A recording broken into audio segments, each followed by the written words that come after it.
Life process class 10th CBSE science मतलब plant भी है और ह्यूमंस भी है। अच्छा, तो इस चैप्टर में प्लांट का लाइफ प्रोसेस भी समझेंगे और ह्यूमंस का लाइफ प्रोसेस भी समझेंगे। फिर तो यार बहुत मजा आएगा इस चैप्टर में। तो आ गए आप? अगर आ ही गए हो तो आज आपको एक सीक्रेट बात बताता हूं। सीक्रेट बात आपके उस दोस्त के बारे में। हाँ, वही दोस्त जिसे आप धरती का बोझ कहते हो। लेकिन पता है वो धरती का बोझ क्यों है? क्योंकि उसकी बॉडी पूरी लाइफ प्रोसेस फॉलो करती है। मतलब वो ढेर सारा तो खाता है, ढेर सारी उसमें से एनर्जी एब्जॉर्ब करके वो ढेर सारा करके आता है। हाँ बेटे, सही पकड़े आप। वो ढेर सारा वेस्ट बाहर निकालता है। लेकिन यार ये तो गलत है ना। वो अकेला थोड़ी करता है ऐसा। ऐसा तो हम सब करते हैं। अच्छा, अगर हम सब करते हैं तो क्यों ना हमें इस चैप्टर के बारे में जानना चाहिए। हमें अपनी लाइफ प्रोसेस समझनी चाहिए कि नहीं?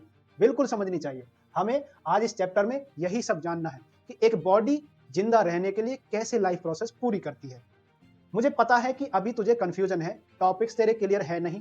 तुझे अभी भी ब्रीदिंग, रेस्पिरेशन, सर्कुलेशन, डाइजेशन, इतने सारे सम समझ में ही नहीं आता। अब वो हार्ट की डायग्राम, हार्ट में कैसे ब्लड सर्कुलेट करता है, कुछ समझ में नहीं आ रहा। कोई बात नहीं, वीडियो में एंड तक पहुंचते पहुंचते तेरे सारे टॉपिक क्लियर हो जाएंगे, ये मेरा वादा है। तरीका क्या है? सारे कंसेप्ट में क्लियर करा दूंगा, लेकिन वीडियो देखने के बाद तुझे करने हैं most important question and PYQ. अब वो कहां से मिलेंगे? इतनी बड़ी टेंशन दे दी भैया आपने तो। मोस्ट इंपोर्टेंट क्वेश्चन कैसे पता चलेगा? तो मोस्ट इंपोर्टेंट क्वेश्चन और पीवाईक्यूज की वीडियो आपको इसके बाद देखनी है, इसी चैनल पर मिलेगी। आपके टाइम को बचाने के लिए पहले टॉपिक कवर करेंगे, उसके बाद important question and important PYQs देखेंगे। तो यार शुरू करते हैं इस लाइव प्रोसेस बेहतरीन प्यारे से चैप्टर को। मेरा नाम नकुल कौशिक, आपका स्वागत करता हूं एनलाइट ब्रेन पर, जहां पढ़ाई बस एक सिलेबस नहीं बल्कि एक सोच है अपने आप को बेहतर बनाने की। जैसा मैंने कहा था, पहले ही मैं बता चुका हूं, ये फ्री बैच है, बिल्कुल WWE बैच, बिल्कुल फ्री बैच है WWE, जिसमें मैं आपके 2026 फरवरी 2026 में जो एग्जाम है उसकी प्रिपरेशन के लिए पूरी तरीके से आपके साथ बना हुआ हूं। सिलेबस को हम लेकर चल रहे हैं। बेहतरीन स्कोर करने के लिए आप मेरे साथ बने रहिए, मैं आपकी जर्नी को बेस्ट बना दूंगा, आपकी तैयारी बेस्ट करा दूंगा। तो यार लाइफ प्रोसेस का मतलब वे सभी बेसिक फंक्शंस जिनको कि कोई भी ऑर्गेनिज्म फॉलो करता है to maintain and continue their life. इसमें 4 प्रोसेस फॉलो होती हैं। पहली है न्यूट्रिशन। न्यूट्रिशन का मतलब है जब फूड में से, खाने में से न्यूट्रिएंट्स को एब्जॉर्ब करके उनका यूज एनर्जी, ग्रोथ और रिपेयर के लिए यूज करना, इसको कहते हैं न्यूट्रिशन। अगली जो प्रोसेस आती है रेस्पिरेशन। रेस्पिरेशन का मतलब है जब फूड से एनर्जी निकाली जाए in the presence of oxygen, और ये कई बार बिना ऑक्सीजन के भी हो सकता है। खाने से एनर्जी निकालने की प्रोसेस को कहते हैं रेस्पिरेशन। ये ऑक्सीजन की प्रेजेंस में जब होता है इसको एरोबिक रेस्पिरेशन कहते हैं, जब बिना ऑक्सीजन के हो तब इसको एनएरोबिक रेस्पिरेशन कहते हैं। अगली जो प्रोसेस है ट्रांसपोर्टेशन। खाने में से जो न्यूट्रिएंट्स निकले हैं उनको बॉडी की हर सेल तक पहुंचाना है, जिसके लिए हमारा ट्रांसपोर्टेशन सिस्टम काम करता है, जिसमें हार्ट, ब्लड वेजल्स और ब्लड होता है। इसके साथ साथ बॉडी की हर सेल से वेस्ट मटेरियल जो निकला है उसको बाहर निकाल कर लाना, ब्लड स्ट्रीम से बाहर निकाल कर लाना, उस प्रोसेस को कहते हैं एक्सक्रीशन। एक्सक्रीशन का मतलब वेस्ट मटेरियल को ब्लड से बाहर निकालना, जिसमें किडनी वगैरह काम करती है। अच्छा, अब जो न्यूट्रिशन है उसको हम देख लेते हैं। वे होता है, न्यूट्रिशन होता है मेनली 2 तरीके से। पहला होता है ऑटोट्रॉफिक न्यूट्रिशन और दूसरा होता है हेटरोट्रॉफिक न्यूट्रिशन। ऑटोट्रॉफिक न्यूट्रिशन को ग्रीन प्लांट्स फॉलो करते हैं, क्योंकि ये खाना खुद से बनाते हैं। जो अपना खाना खुद से बनाते हैं उसे ऑटोट्रॉफिक न्यूट्रिशन कहते हैं। ग्रीन प्लांट खुद से खाना बनाते हैं फोटोसिंथेसिस की प्रोसेस से। इसमें ये यूज करते हैं sunlight, carbon dioxide, water and chlorophyll, simple सी फोटोसिंथेसिस प्रोसेस। अच्छा, ग्रीन प्लांट्स जो खाना बनाते हैं उसको स्टोर करते हैं स्टार्च की फॉर्म में। ऐसा करने वाले ऑर्गेनिजम्स में ग्रीन प्लांट्स, एल्जी और कुछ बैक्टीरिया हैं। बैक्टीरिया क्या? बैक्टीरिया कुछ ऐसे बैक्टीरिया होते हैं जो जो केमिकल्स की हेल्प से अपना खाना बनाते हैं, वो कीमोसिंथेसिस उसको कहते हैं। अच्छा, इसके बाद हेट्रोट्रॉफिक ऑर्गेनिज्म जो होते हैं वह डिपेंड करते हैं अदर ऑर्गेनिज्म पर अपने खाने के लिए। ये अपना खाना खुद से नहीं बना सकते। इनमें एग्जांपल की बात करूं तो एनिमल्स, ह्यूमंस और मेनली कुछ बैक्टीरिया एंड प्रोटोजोआ इस तरीके के न्यूट्रिशन को फॉलो करते हैं। अब जो हेट्रोट्रॉफिक न्यूट्रिशन है वह भी आगे चलकर 3 तरीके से पूरा होता है, होलोजोइक, सैप्रोफाइटिक एंड पैरासाइटिक। इनको और डिटेल में आगे देखेंगे। अब देखो यार, जो हेट्रोट्रॉफिक मोड ऑफ न्यूट्रिशन है वह 3 तरीके से होता है, holozoic, saprophytic and parasitic. Holozoic मतलब जब ऑर्गेनिज्म अपने फूड को, सॉलिड फूड को बॉडी के अंदर इंटेक करते हैं और उसका डाइजेशन इनसाइड द बॉडी करते हैं, शरीर के अंदर करते हैं, तो उसको होलोजोइक न्यूट्रिशन कहते हैं। इसमें 5 स्टेप फॉलो होती हैं। 5 स्टेप कौन सी हैं? पहला है इंजेशन, खाने को अंदर लेना, खाने को बॉडी के अंदर लेना। फिर अगली स्टेप है डाइजेशन, खाने को डाइजेस्ट करना। उसके बाद डाइजेशन के बाद खाने में से न्यूट्रिएंट्स को एब्जॉर्ब करना। एब्जॉर्ब करने के बाद उन न्यूट्रिएंट्स का यूज करना अपनी ग्रोथ के लिए, रिपेयर के लिए, इस प्रोसेस को कहते हैं एसिमिलेशन। ये हुई चौथी प्रोसेस। अब जो वेस्ट मटेरियल बचा है उसको बाहर निकालने के लिए पांचवी प्रोसेस लगती है एजेशन। कॉमनली इसमें ये जो प्रोसेस है इसको ह्यूमंस, एनिमल्स और अमीबा फॉलो करते हैं। अगला जो टाइप है सैप्रोफाइटिक मोड ऑफ न्यूट्रिशन। इसमें क्या करते हैं, ये वो ऑर्गेनिज्म फॉलो करते हैं इस मोड को जो कि डेड और डिकेइंग मैटर पर अपने खाने के लिए डिपेंडेंट होते हैं। ये क्या करते हैं, ये डेड और डिकेइंग मैटर के ऊपर डाइजेस्टिव एंजाइम छोड़ देते हैं और उसको बाहर ही डिकम्पोज कर देते हैं, फिर उन न्यूट्रिएंट्स को एब्जॉर्ब करके अपना न्यूट्रिशन पूरा करते हैं। तीसरी जो टाइप है वो है पैरासाइटिक।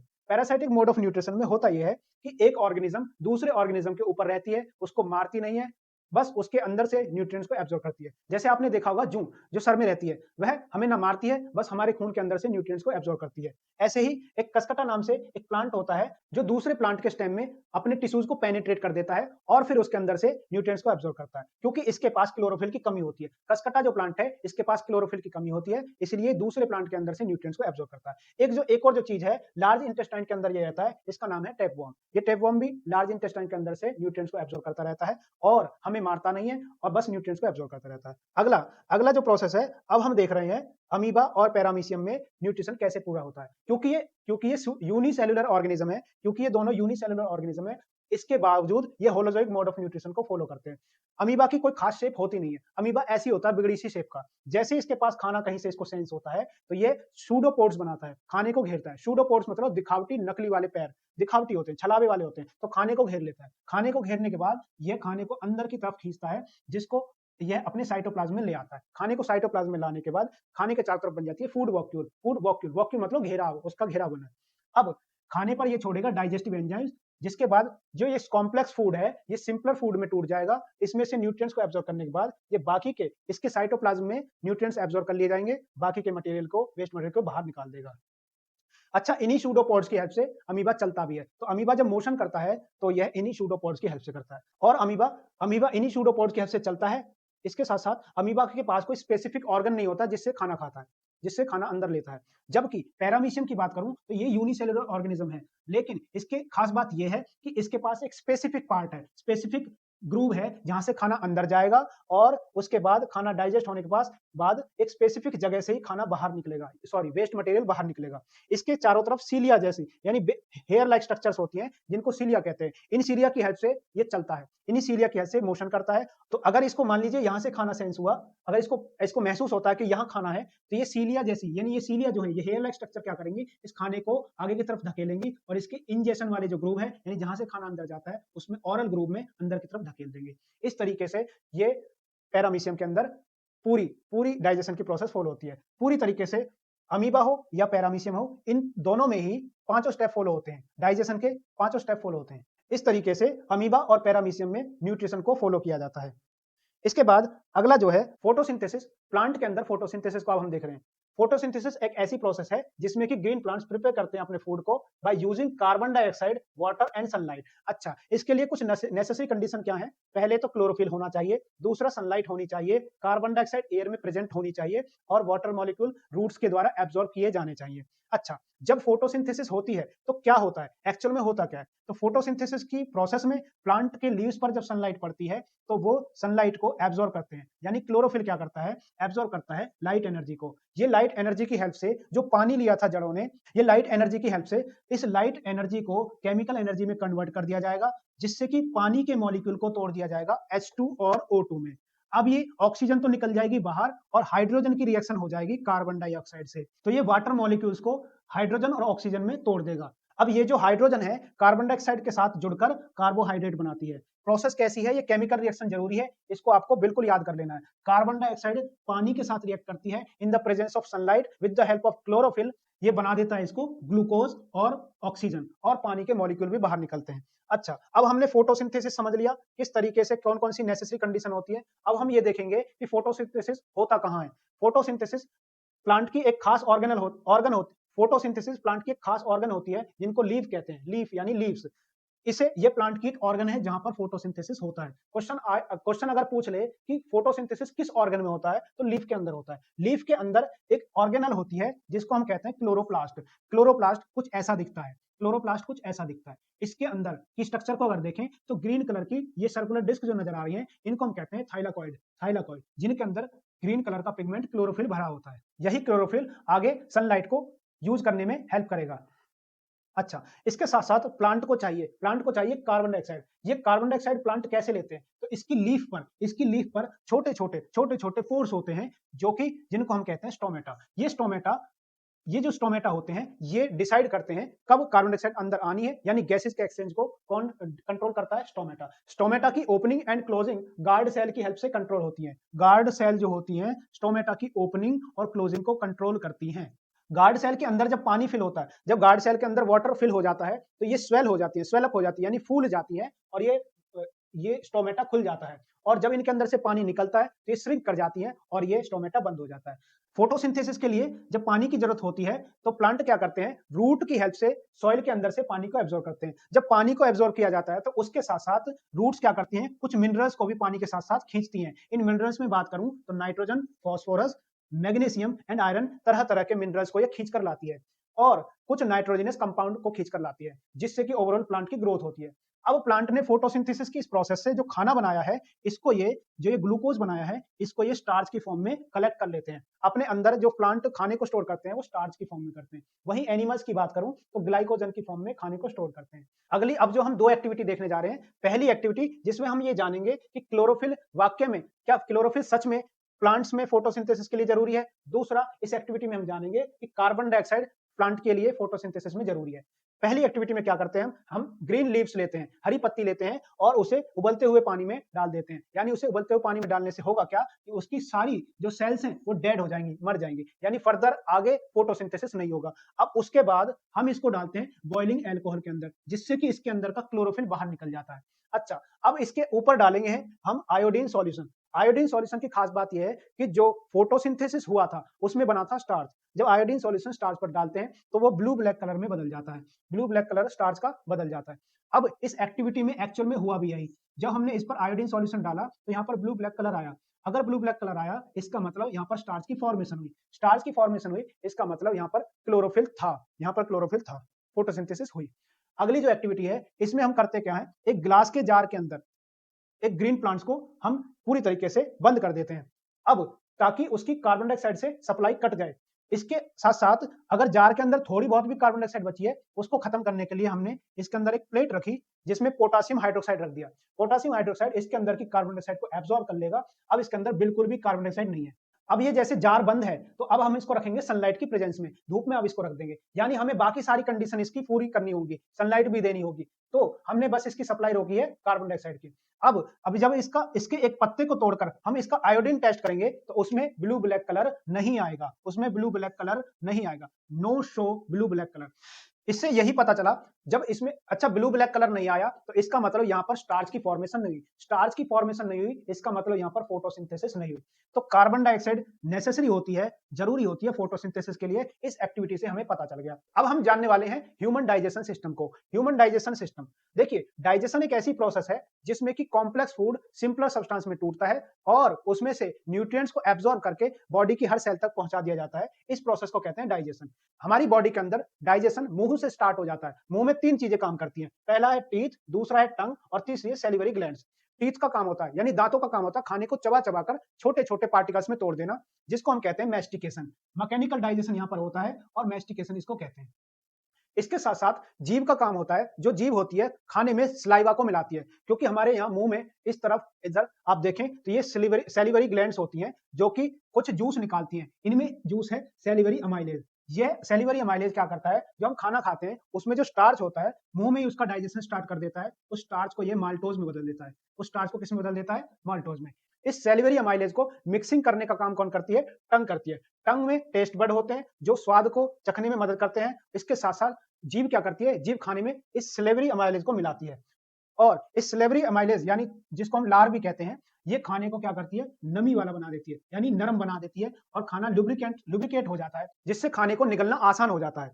अब ये सारी प्रोसेस होने के बाद खाना जीभ की हेल्प से, जीभ क्या करती है? जीभ खाने को पीछे की तरफ धकेलती है। जीभ खाने को पीछे की तरफ धकेलती है तो खाना जाता है अब आगे फूड पाइप में। फूड पाइप को, जिसे हम ओसोफेगस भी कहते हैं, इसमें होती है पेरिस्टाल्टिक मूवमेंट। जब खाना नीचे की तरफ जाता है तो नीचे पहुंचाने के लिए फूड पाइप कैसे करता है, तो ये दबता है, कॉन्ट्रैक्ट करता है, तो खाना यहां से खाना नीचे आ गया, अब यहाँ का हिस्सा दबेगा, फिर यहाँ का हिस्सा दबेगा, तो खाना नीचे नीचे नीचे जाता रहेगा। अच्छा, ये जो पेरिस्टाल्टिक मूवमेंट होती है, ये खाने को बैकफ्लो होने से भी रोकती है, खाना पीछे वापस ना चला जाए, ये खाना अब नीचे आता है। ओसोफेगस से होता हुआ खाना अब जाता है स्टमक के अंदर। स्टमक यानी जिसे हम पेट भी कहते हैं। स्टमक के अंदर जब खाना जाता है तो वहां पर तीन चीजें काम करती हैं, क्योंकि हमारे स्टमक के पास क्या होती हैं, गैस्ट्रिक ग्लैंड्स होती हैं। ये गैस्ट्रिक ग्लैंड्स तीन चीज निकालती हैं, पहला है HCl, दूसरा है पेप्सिन और तीसरा है म्यूकस। HCl का काम होता है खाने को एसिडिक मीडियम बना देना, खाने के लिए एसिडिक मीडियम बना देना। HCl क्या करता है, हार्मफुल माइक्रोब्स को मार देता है। इसके साथ साथ जो पेप्सिन निकला था, जो प्रोटीन को पेप्टाइड्स में बदलता है, वह भी आसानी से काम तभी कर पाता है जब HCl ने एसिडिक मीडियम बना दिया। पेप्सिन तभी काम कर पाता है जब एसिडिक मीडियम मिलता है। तो इस तरीके से। अच्छा, म्यूकस का काम होता है खाने को लुब्रिकेंट बनाना और इसके साथ साथ स्टमक की इंटरनल वॉल को HCl से प्रोटेक्ट करना। यहां पर क्या हुआ, तीन चीज निकली थी, HCl, पेप्सिन, म्यूकस। HCl ने एसिडिक मीडियम बनाया था, पेप्सिन ने प्रोटीन को पेप्टाइड्स में बदला था और म्यूकस ने जो स्टमक है उसकी वॉल्स को HCl से प्रोटेक्ट किया। इसके बाद अब खाना, स्टमक के बाद खाना जाता है स्मॉल इंटेस्टाइन के अंदर। स्मॉल इंटेस्टाइन के अंदर खाना जब जाएगा, उससे पहले कंप्लीट डाइजेशन कराने के लिए लिवर और पैनक्रियाज स्मॉल इंटेस्टाइन की हेल्प करेंगे। लिवर के अंदर से कुछ जूस निकलेंगे, जिनमें से एक जूस है बाइल जूस। बाइल जूस, ये जो बाइल जूस है, लिवर निकाल निकाल करके एक थैला होता है, यानी ब्लैडर होता है, जिसको हम कहते हैं गॉल ब्लैडर। गॉल ब्लैडर के अंदर ये बाइल जूस को स्टोर करता रहता है। बाइल जूस का काम क्या होता है, ये मीडियम को, जो स्टमक के अंदर जो फूड था वो एसिडिक था, बाइल जूस ने मीडियम को कैसा कर दिया, अल्कलाइन बना दिया। बाइल जूस ने क्या कर दिया, खाने को अल्कलाइन बना दिया। इसके साथ साथ बाइल जूस क्या करता है, फैट को इमल्सिफाइड करता है, यानी फैट की जो बड़ी बड़ी गोलियां थी उनको छोटी छोटी गोलियों में तोड़ देता है, जिसको कहते हैं emulsification of fat, breaks big fat globules into tiny droplets. अच्छा, इसके साथ साथ बाइल जूस भी, क्योंकि ये बेसिक मीडियम है, तो बेसिक मीडियम बनाता है, ये भी हार्मफुल जो डिटॉक्सिफ, ये जो हार्मफुल बैक्टीरिया होते हैं, ये भी उनको किल करता है।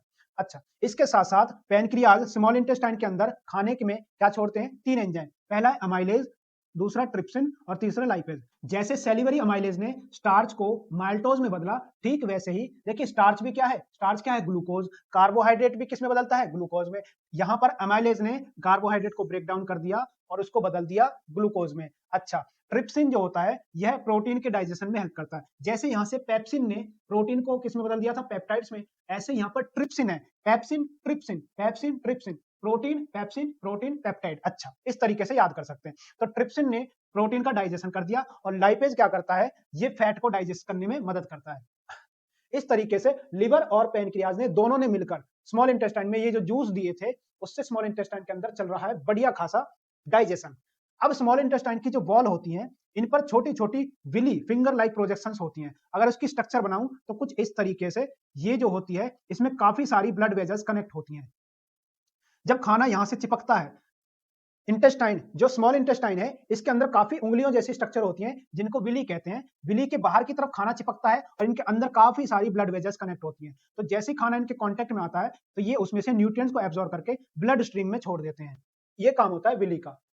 एक्चुअल में कंप्लीट डाइजेशन स्मॉल इंटेस्टाइन के अंदर होता है। यहां पर जितने भी न्यूट्रिएंट्स होते हैं, खींच खींच कर विली की हेल्प से ब्लड स्ट्रीम में पहुंचा दिए जाते हैं। तो विली क्या है, वही फिंगर लाइक प्रोजेक्शंस हैं, जो कि स्मॉल इंटेस्टाइन की दीवार पर, लीनिंग पे, जैसे ये दीवार हो, इसमें ये निकल गई फिंगर लाइक प्रोजेक्शंस। ये खाने में डूबी रहती हैं और खाने में से न्यूट्रिएंट्स को एब्जॉर्ब करके हमारी ब्लड स्ट्रीम में पहुंचाती रहती हैं। अगला जो काम आता है, यहां के बाद स्मॉल इंटेस्टाइन के बाद खाना जाता है लार्ज इंटेस्टाइन में। यहां से खाना किस में जाएगा, फिर लार्ज इंटेस्टाइन में। लार्ज इंटेस्टाइन क्या करती है, जब स्मॉल इंटेस्टाइन में खाना डाइजेस्ट हो रहा था, तो उसके अंदर वाटर कंटेंट ज्यादा था, खाना लिक्विड फॉर्म में, कुछ कुछ लिक्विड फॉर्म में ज्यादा था, उसमें से न्यूट्रिएंट्स निकालने इसलिए। अब जब खाना लार्ज इंटेस्टाइन में आएगा, तो लार्ज इंटेस्टाइन क्या करती है, एब्जॉर्ब करती है वाटर को, साल्ट को from the remaining undigested food. जो इसमें खाना अब जो बचा है, जो जरूरी नहीं है, उसमें से क्या कर देते हैं, इसमें लार्ज अमाउंट में जो पानी होता है, इसको एब्जॉर्ब कर लेती है, जिससे कि फीसिस बनती है। फीसिस मतलब जिसको आप पोटी कहते हैं। तो लार्ज इंटेस्टाइन जब पानी को बाहर खींच लेती है, पानी को बाहर खींच लेती है, उसमें से साल्ट को खींच लेती है, तो एक पेस्ट सा बचता है, जिसको हम पोटी कहते हैं। और इस पोटी या फीसिस को एनस की हेल्प से बाहर निकाल दिया जाता है टाइम टू टाइम, जिसको हम एजेशन की प्रोसेस कहते हैं। अच्छा, ये जो पोटी है या फीसिस है, ये कब बाहर निकलेगा, इसको रेगुलेट करने के लिए एनस के अंदर होती है स्फिंक्टर मसल। यानी जैसे एक पॉलीथीन के ऊपर अगर आप एक छल्ला लगा दें, तो छल्ले की हेल्प से पॉलीथीन के अंदर का सामान बाहर नहीं गिरता, ठीक वैसे ही इसमें भरा हुआ जो फीसिज होती है, स्फिंक्टर मसल्स क्या करती हैं, इसको बाहर गिरने नहीं देती। जब आपको ज्यादा प्रेशर होता है तो स्फिंक्टर मसल खुल जाती हैं, सारी पोटी बाहर। इसके बाद अगला देखिए, अगला है ब्रीदिंग और रेस्पिरेशन। अच्छा, ब्रीदिंग का मतलब होता है ऑक्सीजन को इनहेल करना और बाकी जो वेस्ट गैसेज हैं उसको बाहर निकालना, यानी एयर को इनहेल करना और बाहर निकालना, इसको कहते हैं ब्रीदिंग। ब्रीदिंग एक मैकेनिकल प्रोसेस है। इसमें एक्चुअल में होता यह है कि हमारा जो डायफ्राम होता है लंग्स के नीचे ऐसे रिलैक्स कर रहा होता है। जब हम सांस लेते हैं तो ये डायफ्राम नीचे की तरफ ऐसे खींचता है, ऐसे नीचे की तरफ खींचेगा, जिससे होगा ये कि लंग्स का रेजिडुअल वॉल्यूम बढ़ जाएगा, जिससे लंग्स का वॉल्यूम बढ़ जाता है। तो जब डायफ्राम नीचे की तरफ खींचता है तो हमारी चेस्ट कैविटी ऊपर आती है। डायफ्राम के नीचे जाने से डायफ्राम जब कॉन्ट्रैक्ट होता है तो हमारी चेस्ट कैविटी ऊपर आती है और लंग्स में एयर फिल हो जाती है, तो ये सारी प्रोसेस को हम कहते हैं ब्रीदिंग। एक्चुअल में इसमें एनर्जी नहीं बनती, इसमें एनर्जी यूज होती है, क्योंकि डायफ्राम काम कर रहा है ऑक्सीजन को खींचने के लिए, एयर को अंदर लेने के लिए डायफ्राम काम कर रहा है, रिबकेज ऊपर नीचे हो रहे हैं, तो इसमें एक्चुअल में एनर्जी यूज होती है। रेस्पिरेशन एक ऐसी प्रोसेस है जिसमें एनर्जी बनती है। कैसे बनती है? जब हम ऑक्सीजन को इनहेल करते हैं तो वो ऑक्सीजन सारी लंग्स से होती हुई ब्लड स्ट्रीम में पहुंचा दी जाती है। अब ये सारी ऑक्सीजन और खाने से बना हुआ ग्लूकोज और लंग से आई हुई ऑक्सीजन, ये सारे का सारे शरीर की हर सेल तक पहुंचा दिया जाता है। वहां पर सेल के अंदर माइटोकॉन्ड्रिया के अंदर ये रिएक्शन स्टार्ट हो जाती है, यानी वहां से ग्लूकोज और ऑक्सीजन की जो रिएक्शन होती है उससे एनर्जी निकलती है, और इस रिएक्शन को, इस पूरी प्रोसेस को हम कहते हैं रेस्पिरेशन। तो ब्रीदिंग अलग चीज है, रेस्पिरेशन अलग चीज है। रेस्पिरेशन में एनर्जी बनती है, ये इनसाइड द सेल होता है, ये इनसाइड द लंग्स होता है। ये कहां होता है? लंग्स में होता है, ये सेल के अंदर होता है। इसमें ग्लूकोज टूटता है ऑक्सीजन की यूज से और एनर्जी बनती है, कार्बन डाइऑक्साइड बाहर आती है और पानी बाहर निकलता है। अब हम देख रहे हैं सेलुलर रेस्पिरेशन, यानी सेल के अंदर रेस्पिरेशन कैसे होता है। एक्चुअल में जो हमने खाना खाया था उसमें कार्बोहाइड्रेट जब डाइजेस्ट होता है तो उससे बनता है ग्लूकोज। अब ग्लूकोज के अगर आप फॉर्मूले को देखें तो उसमें होता है 6 कार्बन C6H12O6, यानी 6 कार्बन होते हैं, इसमें 6 कार्बन है। अब कार्बन है, कार्बन की जब ऑक्सीजन से रिएक्शन होगी तो एनर्जी निकलेगी और कार्बन डाइऑक्साइड बनेगी। भाई कार्बन और ऑक्सीजन जब जुड़ेंगे, तो क्या बनेगी? कार्बन डाइऑक्साइड, और इसमें निकलती है एनर्जी। लेकिन जब ग्लूकोज हर सेल तक पहुंचता है तो सेल के साइटोप्लाज्म में एंटर करता है। साइटोप्लाज्म में एंटर करते ही ग्लूकोज को तोड़ना शुरू कर देता है सेल का साइटोप्लाज्म।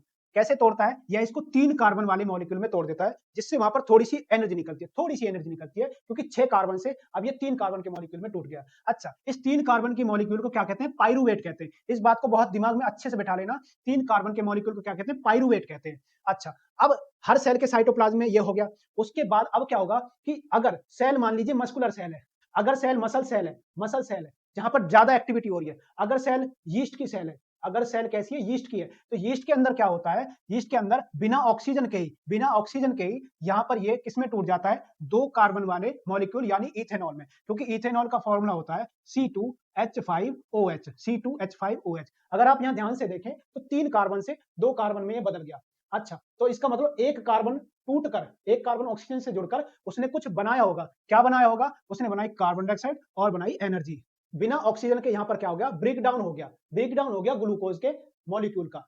अच्छा, इसके बाद अगर हम जब ज्यादा एक्टिविटी करते हैं, जब हम बहुत ज्यादा एक्टिविटी करते हैं तो उस टाइम पर हमारी मसल्स के अंदर लैक ऑफ ऑक्सीजन हो जाता है, यानी कमी होती है, ऑक्सीजन की कमी होती है। ये नहीं कह रहे हम कि बिल्कुल ऑक्सीजन है ही नहीं, उल्टा ये है कि ऑक्सीजन की कमी है।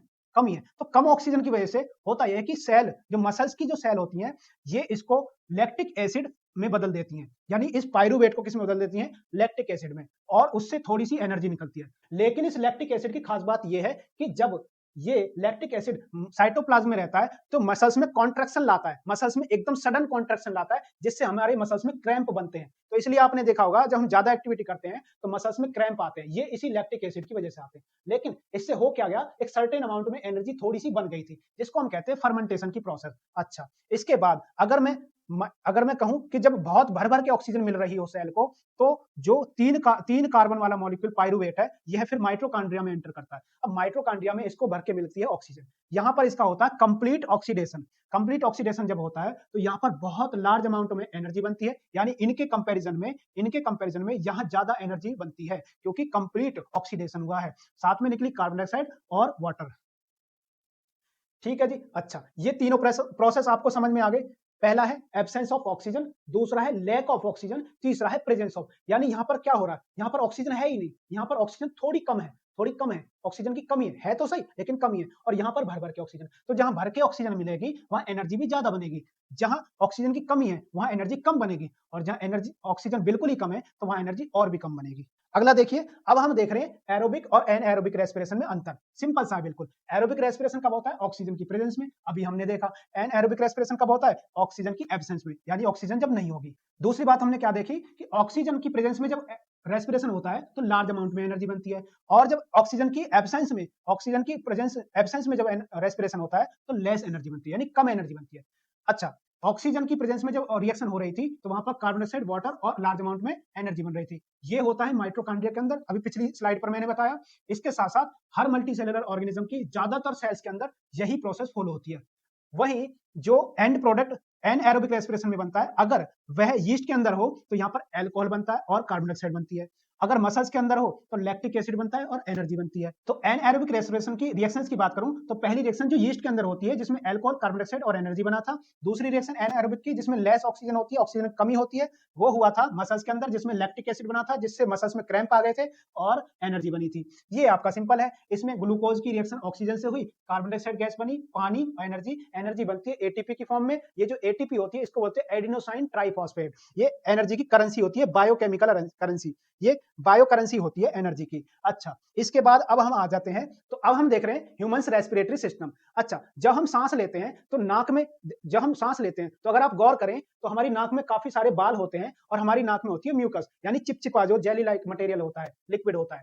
अच्छा, वो क्या करता है? ये बाल जो होते हैं फिल्टर का काम करते हैं, एयर जाती है उसको फिल्टर करते हैं। इसके साथ साथ जो हवा एंटर करती है, बाहर चाहे ठंडी हवा हो लेकिन अंदर जब जाती है तो नाक के ये हिस्से क्या करते हैं? उस हवा को गर्म कर देते हैं, गर्म कर देते हैं। इसके साथ साथ जो चिपचिपा लिक्विड होता है, जो लिक्विड होता है वो हवा को क्या देता है? नमी देता है। इसलिए आपने देखा होगा जब लू वगैरह चलती है गर्मियों में तो हम सांस लेते हैं तो नाक सूख जाती है अंदर से, क्योंकि लिक्विड की डिमांड, क्योंकि लिक्विड की डिमांड ज्यादा होती है ताकि हवा को नम किया जा सके, वरना तो सारे टिश्यूज क्या हो जाएंगे? डेड होना शुरू हो जाएंगे। अच्छा, इसी इस तरीके से जब अब एयर नेजल कैविटी से अंदर जाती है, नेजल कैविटी से अंदर जाती है तो फिल्टर होकर जाती है, मॉइस्चन होकर जाएगी और गर्म होकर जाएगी। इसके बाद ये नीचे की तरफ जाएगी। ठीक है, अब यहां पर होता है फेरिंग्स। तो फेरिंग्स क्या होता है? एक कॉमन पास है। देखिए ये जो है ये है विंड पाइप, और ये पीछे से जो जा रहा है ये है फूड पाइप। यानी जब हम खाना खाते हैं तो फूड पाइप खुला रहे और विंड पाइप बंद हो जाए, इसको कंट्रोल करती है एक तरीके से, ये मसल होती है यहाँ पर। ठीक है, ये क्या करती है? ये इस ट्रैकिया को बंद कर देती है, यानी विंड पाइप को बंद कर देती है, और खाना पीछे से फिर स्टोमक में चला जाता है ओसोफेगस से होता हुआ।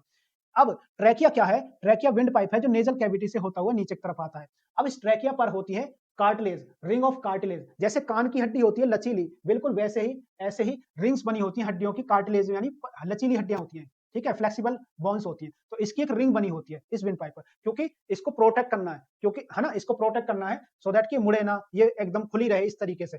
अब ये जो ट्रैकिया है आगे चलकर दो ब्रोंकियोल्स में डिवाइड, दो ब्रोंकाई में डिवाइड हो जाएगी, दो ब्रोंकाई, यानी ये ट्रैकिया दो ब्रांच में बदल गई। इन दोनों ब्रांच को क्या करें? ब्रोंकाई। ये ब्रोंकाई क्या करती हैं? लंग्स की तरफ, दोनों लंग्स की तरफ ऑक्सीजन की सप्लाई पहुंचाती है, दोनों लंग्स की तरफ। अब ये जो ब्रोंकाई हैं आगे चलकर, ये ब्रोंकाई क्या करेंगी? आगे चलकर ऐसे काफी सारी ब्रांचेस में बदल जाएंगी, जिनको हम कहते हैं ब्रोंकियोल्स। ब्रोंकाई छोटी छोटी पतली पतली ब्रांचेस में बदल गई, जिनको हम कहते हैं ब्रोंकियोल्स। अब ब्रोंकियोल्स के एंड पर, ब्रोंकियोल्स की जो एंड है, जैसे ये एक ब्रोंकियोल्स है, ये रहा एक ब्रोंकियोल, ब्रोंकियोल्स के एंड पर आगे लास्ट में जाकर ये क्या हो जाती है? बलून जैसी स्ट्रक्चर आ जाती है, बलून जैसी स्ट्रक्चर, जिनको हम कहते हैं एल्वियोली। ये एल्वियोली क्या होती हैं? एल्वियोली बलून जैसे स्ट्रक्चर है जो कि बाहर से कवर्ड रहती हैं कैपिलरीज से। बाहर से किससे कवर्ड है बच्चे? कैपिलरीज से। कैपिलरीज से ये पूरी तरीके से कवर्ड रहती है। जब एयर इनके अंदर आती है तो ब्लड सेल्स क्या करती हैं? ये ब्लड सेल्स ऑक्सीजन को लेकर यहां से उठाएंगी और ब्लड स्ट्रीम में लेकर चली जाएंगी। तो इस तरीके से काम करता है। इसके साथ साथ यहां लंग्स के नीचे लगी होती है एक मस्कुलर डोम शीट, डोम शेप की एक मस्कुलर शीट लगी होती है, जो जिसको कि हम कहते हैं डायफ्राम। ये डायफ्राम क्या करता है? ये नीचे की तरफ यहां लगा होता है। ठीक है, अच्छा आगे देखिए, अगर एल्वेओली की स्ट्रक्चर की बात करूं तो वो मैंने आपको बता दिया, ये क्या थी? एक ब्रोंकियोल। ये क्या थी? एक ब्रोंकियोल। यहां पर एयर आई, और इसकी जो ब्रोंकियोल की जो एल्वेओली होती है, एल्वेओली, इसकी थिकनेस इतनी कम होती है, बिल्कुल एक सेल की जितनी मोटाई होती है इसकी, एक सेल की जितनी मोटाई। अब यहाँ पर काफी सारी ब्लड वेजल्स हैं। जैसे रेड ब्लड सेल्स आएगी वह ऑक्सीजन को लेगी अपने साथ और ब्लड स्ट्रीम में छोड़ देगी और हर सेल तक पहुंचा देगी, और ये अपने साथ जो कार्बन डाइऑक्साइड लेकर आई थी उसको इसने बाहर इसमें छोड़ दिया। तो ये थी एल्वेओली की स्ट्रक्चर, और ये काम कैसे करती है वो मैंने आपको बता दिया कैसे काम करती है। ये ठीक है, जब ये यहाँ से ऑक्सीजन को लेकर चली जाएगी, जब ये ऑक्सीजन को लेकर चली जाएंगी ब्लड स्ट्रीम में, तो यहाँ पर क्या हो गया, यहाँ पर ऑक्सीजन की हो गई कमी, ऑक्सीजन का यूज हो गया ना, ऑक्सीजन का क्या कर लिया, बॉडी की हर सेल ने यूज कर लिया, ब्लड स्ट्रीम में से ऑक्सीजन की कमी पड़ गई, कमी पड़ गई, तो हायर कंसंट्रेशन से चीजें कहाँ जाती है, लोअर कंसंट्रेशन की तरफ, लोअर। तो यहाँ पर एल्वेओली के अंदर तो भर भर के ऑक्सीजन है, तो भर के ऑक्सीजन तो अंदर कंसंट्रेशन ज्यादा है, तो यहाँ से ऑक्सीजन किस में एंटर कर जाएगी, ब्लड स्ट्रीम में, यहाँ से ऑक्सीजन, यहाँ पर क्या होता है, कंसंट्रेशन ऑफ ऑक्सीजन हाई होती है, हाई होती है, कंसंट्रेशन ऑक्सीजन की क्या होती है, हाई होती है, ऑक्सीजन की कंसंट्रेशन, तो यहां से फिर ब्लड स्ट्रीम में ऑक्सीजन चली जाएगी और इस तरीके से प्रोसेस कंटिन्यू चलती रहेगी। और ज्यादा आप किस तरीके से इसको लिख के आना पेपर में, अगर आपको आंसर लिखना है तो स्ट्रक्चर ऑफ एल्वेओली मैंने डिटेल में बता दिया आपको, ये रही, और इसके साथ साथ कैसे काम करता है ये रहा। अब हम देख रहे हैं एक्सेलेशन और इनहेलेशन। इनहेलेशन का मतलब होता है जब ऑक्सीजन या एयर अंदर ली जाए। अब ये कैसे होगा, देखिए हमारे लंग्स के नीचे होता है इस तरीके से डोम शेप की जो शीट थी, मस्कुलर शीट थी, जिसको हम डायफ्राम कह रहे थे, वो इस तरीके से नीचे लगा होता है, बिल्कुल लंग्स के नीचे, ये रहा। जब ये नीचे की तरफ खिंचता है, जब ये नीचे की तरफ से, देखिए ये ऐसे है रिलैक्स फॉर्म में, तब ये कॉन्ट्रैक्ट करता है तो ऐसे ऐसे स्ट्रेट होता है, स्ट्रेट होता है, नीचे की तरफ खींचता है, तो नीचे जब खींचेगा तो लंग्स को नीचे खींचेगा, लंग्स को भी नीचे खींचेगा। जैसे आपने वो डॉक्टर की सिरिंज देखी है कि उसमें पिस्टन पीछे जाता है, पिस्टन पीछे जाता है तो उसमें दवाई खिंचती है, हवा खिंचती है, ठीक वैसे ही जब जब ये नीचे की तरफ खींचेगा तो लंग्स का वॉल्यूम बढ़ेगा, लंग्स का वॉल्यूम, हवा अंदर आएगी, हवा अंदर आएगी, इस पूरी प्रोसेस को कहते हैं इनहेलेशन। वही चीजें लिखी हुई है, इनहेलेशन में एयर एंटर करती है लंग्स में, अच्छा रिब केज मूव करेगा ऊपर की तरफ, जब हवा अंदर आती है, एयर अंदर करे, ऑक्सीजन अंदर आएगी तो रिब के ऊपर की तरफ उठेंगे, ठीक है, डायफ्राम कॉन्ट्रैक्ट करता है और नीचे की तरफ जाएगा, ये बात मैंने आपको बता दी। इसके साथ साथ यहाँ पर जो चेस्ट की कैविटी है, देखिए जब हवा अंदर भरेगी तो चेस्ट तो फूलेगी ना, आपकी जो चेस्ट है वो तो फूलेगी, यानी उसकी कैविटी क्या होगी, इंक्रीज हो गई। इसके साथ साथ लंग्स के अंदर एयर प्रेशर क्या हो जाता है, कम हो जाता है। जब लंग्स का वॉल्यूम बढ़ता है, वॉल्यूम बढ़ेगा तो एयर प्रेशर क्या हो जाएगा, कम हो जाएगा, और इसमें लंग्स क्या करेंगे, एक्सपेंड। इसके अपोजिट चीजें यहाँ पर है, जब एक्सेलेशन होता है तो एयर मूव्स आउट करती है लंग से, यानी हवा लंग से बाहर जाती है। इसमें होता क्या है कि डायफ्राम ऊपर की तरफ रिलैक्स हो जाता है, ऊपर की तरफ जाता है, जब ऊपर की तरफ जाएगा तो लंग्स में भरी हुई हवा पर क्या जाएगा, प्रेशर जाएगा, तो वो ऊपर की तरफ बाहर निकल जाएगी, हवा बाहर निकल जाएगी, जिससे होता क्या है कि लंग्स के अंदर जब ये डायफ्राम ऊपर जाता है तो लंग्स पर प्रेशर डालता है, तो लंग्स के अंदर की हवा का प्रेशर भी बढ़ जाता है, वो बाहर निकलती है। तो वही चीजें रिब केस मूव्स करती है डाउनवर्ड, रिब केस नीचे की तरफ हो जाएंगी, जब आप सांस बाहर छोड़ते हैं तो रिब केस अंदर की तरफ, वही सांस बाहर छोड़ते हैं तो रिब केस नीचे की तरफ हो जाता है। अच्छा, डायफ्राम यहाँ पर क्या करता है, रिलैक्स करता है और मूव्स होता है अपवर्ड, ऊपर की तरफ। वॉल्यूम चेस्ट की कैविटी का घट जाता है और एयर प्रेशर बढ़ जाता है, एयर प्रेशर बढ़ जाएगा और लंग्स क्या करेंगे, कॉन्ट्रैक्ट करेंगे, यानी सिकुड़ जाएंगे। अगला अब हम देख रहे हैं डायफ्राम, मैंने आपको बता दिया, वही भाई large dome shaped muscular sheet है। इसके साथ साथ भाई ये जो है ना, ये क्या करता है, आप समझे कि ये जो है ना, इसके नीचे डायफ्राम के ठीक नीचे हमारा क्या होता है, स्टमक वगैरह होते हैं, लिवर होते हैं, तो वो उसको हम बोलते हैं डाइजेशन सिस्टम। अच्छा, तो इसने, और ऊपर क्या है, ऊपर है हमारा रेस्पिरेटरी सिस्टम। तो डोम शेप की जो ये डायफ्राम है, इसने हमारे एब्डोमेन यानी पेट वाली कैविटी को हमारी चेस्ट वाली कैविटी से अलग कर दिया। इसके ऊपर चेस्ट कैविटी है जिसमें रेस्पिरेशन हो रहा है, सॉरी ब्रीदिंग हो रही है, और इस डायफ्राम के नीचे क्या है, डाइजेशन हो रहा है, जिसमें हम कहते हैं एब्डोमेन कैविटी, जिसको हम क्या कहते हैं, एब्डोमेन कैविटी। समझ में आया? अच्छा, अब होता यह है कि जब इनहेलेशन होता है, जब ऑक्सीजन अंदर ली जाती है और बाहर निकाली जाती है, तो डायफ्राम ऐसा नहीं होता कि ऑक्सीजन बाहर निकाली और पूरी तरीके से पूरी हवा बाहर निकल गई, नहीं, पूरी बाहर नहीं निकलती, सारी हवा बाहर नहीं, कुछ हवा अभी भी अंदर भरी रहती है। क्योंकि अगर सोचो एक गुब्बारे की, एक बलून की हवा बाहर निकाल दिया पूरी तरीके, तो उसकी मेम्ब्रेन, गुब्बारे की जो मेम्ब्रेन होती है वो चिपक जाएगी, आपस में चिपक जाएगी। अगर ऐसा होगा तो अगर लंग्स में से सारी हवा बाहर निकल जाएगी तो लंग्स की जो दीवारें आपस में चिपक जाएंगी, सारी एल्वेओली आपस में चिपक जाएंगी, तो उससे होगा क्या, उससे होगा ये कि ब्लड वेजल्स आपस में बिल्कुल कनेक्ट हो जाएंगी। तो इससे बचने के लिए लंग्स के अंदर कुछ हवा हमेशा भरी रहती है, हमेशा भरी रहती है, जिसको हम रेजिडुअल वॉल्यूम कहते हैं। जिसको हम क्या कहते हैं बच्चे, रेजिडुअल वॉल्यूम क्या है, is the amount of air that always remains inside the lungs, जो हमेशा लंग्स के अंदर कुछ हवा भरी रहती है, जिसकी वजह से एक वॉल्यूम बना रहता है, जिसकी वजह से वॉल्यूम, आप कितना भी प्रेशर से बाहर हवा निकाल लें, कुछ हवा फिर भी हमारे लंग्स के अंदर भरी रहेगी। This remaining air allows continuous exchange of oxygen and carbon dioxide and prevents the lungs from collapsing। मैंने यही बताया कि ये क्या करते हैं, अगर रेजिडुअल वॉल्यूम रहेगा तो लंग्स आपस में चिपकेंगे नहीं, उसकी दीवारें आपस में चिपकेंगी नहीं। और एल्वेओली क्या करती है, why alveoli are contain some air, जब लंग्स में एयर रहेगी तो एल्वेओली के अंदर भी रहेगी, एल्वेओली की शेप मेंटेन रहेगी, उसकी दीवारें भी आपस में नहीं चिपकेंगी, ये प्रिवेंट करेंगे स्टिकिंग टुगेदर, और ensure oxygen supply never interrupt, और ये भी इंश्योर करते हैं कि ऑक्सीजन की सप्लाई निरंतर लगातार बनी रहे। अगला देखिए, अब हम देख रहे हैं प्लांट में रेस्पिरेशन कैसे होता है, प्लांट में रेस्पिरेशन कैसे, तो प्लांट क्या करते हैं, प्लांट ने जो स्टार्च बनाया था, यानी है तो वो एक तरीके से ग्लूकोज ही, फोटोसिंथेसिस की प्रोसेस से जो खाना बनाया था वो ग्लूकोज, उसको वो क्या करते हैं, ऑक्सीजन की हेल्प से एनर्जी निकालते हैं। तो ये होता है प्लांट की हर सेल के अंदर, यही होता है। जैसे ह्यूमन की सेल में होता है, वैसे ही माइटोकॉन्ड्रिया के अंदर प्लांट की सेल में भी ग्लूकोज और ऑक्सीजन का क्या होता है बच्चे, रेस्पिरेशन होता है, ऑक्सीजन की रिएक्शन होती है और वहां से कार्बन डाइऑक्साइड एनर्जी निकलती है, कार्बन डाइऑक्साइड और एनर्जी निकलती है। इस कार्बन डाइऑक्साइड को प्लांट बाहर छोड़ते हैं। जब प्लांट रेस्पिरेशन करते हैं तो कार्बन डाइऑक्साइड बाहर निकालते हैं, और जब प्लांट फोटोसिंथेसिस करते हैं तो प्लांट क्या करते हैं, कार्बन डाइऑक्साइड अंदर लेते हैं। सिंपल सी इसकी रिएक्शन वही है, सिंपल, ग्लूकोज ऑक्सीजन से रिएक्शन करेगा, C6H12 प्लस ऑक्सीजन, यहां से बनेगा क्या, कार्बन डाइऑक्साइड, वाटर और एनर्जी। अच्छा, दिन और रात में क्या अंतर है, दिन में अगर रेस्पिरेशन हो और रात में रेस्पिरेशन हो तो प्लांट में ये अंतर क्या है समझना। जब दिन में प्लांट क्या करते हैं, दिन में ज्यादातर प्लांट करते हैं फोटोसिंथेसिस करते हैं, तो मतलब कार्बन डाइऑक्साइड का यूज करते हैं, तो ज्यादा अमाउंट में क्या निकालते हैं, ऑक्सीजन। जब फोटोसिंथेसिस की प्रोसेस पर ज्यादा ध्यान होता है, प्लांट का दिन के टाइम में धूप होती है तो उसका सारा फोकस किस पर होता है, फोटोसिंथेसिस की प्रोसेस पर। वहीं रात में क्या करते हैं, ये रेस्पिरेशन की प्रोसेस ज्यादा करते हैं। दिन में भी रेस्पिरेशन करते हैं बट फोटोसिंथेसिस ज्यादा करते हैं, यानी ऑक्सीजन लेते कम है, निकालते ज्यादा है, यानी कार्बन डाइऑक्साइड ज्यादा यूज करके ऑक्सीजन, यानी नेट ऑक्सीजन क्या करते हैं, यहाँ पर ज्यादा निकलती है। नाइट टाइम में रेस्पिरेशन ज्यादा करते हैं, फोटोसिंथेसिस की प्रोसेस रुक जाती है, तो फोटोसिंथेसिस रुक जाती है तो इसकी वजह से ऑक्सीजन ओनली यूज्ड होती है, सिर्फ ऑक्सीजन यूज होती है, कार्बन डाइऑक्साइड का कोई यूज है। तो नेट इफेक्ट क्या हुआ, मोर कार्बन डाइऑक्साइड इसने रिलीज करी, इसने कार्बन डाइऑक्साइड ज्यादा रिलीज कर दी रात के टाइम में। दिन के टाइम में क्या कर रहा है, ऑक्सीजन ज्यादा रिलीज हो रही है। इंपॉर्टेंट पॉइंट्स क्या है कि जब भी रेस्पिरेशन होता है तो हर सेल के अंदर होगा, हर लिविंग सेल के अंदर होगा। अच्छा, ये दिन और रात दोनों टाइम होता है, प्लांट में रेस्पिरेशन दिन में भी होगा रात में होगा, बस फर्क इतना है कि दिन में थोड़ा होगा, कम स्पीड में होगा, फोटोसिंथेसिस ज्यादा होगी।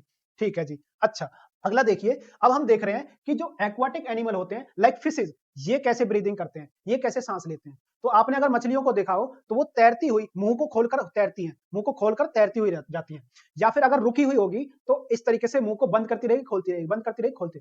इसको ऐसे समझो, अगर आप पानी में उतर जाओ और आपके गाल में इधर छेद कर दिए जाए काफी सारे, तो आप मुंह खोल के जब भागोगे तो आपके मुंह में पानी एंटर करने के बाद यहां से निकलेगा, यहां से।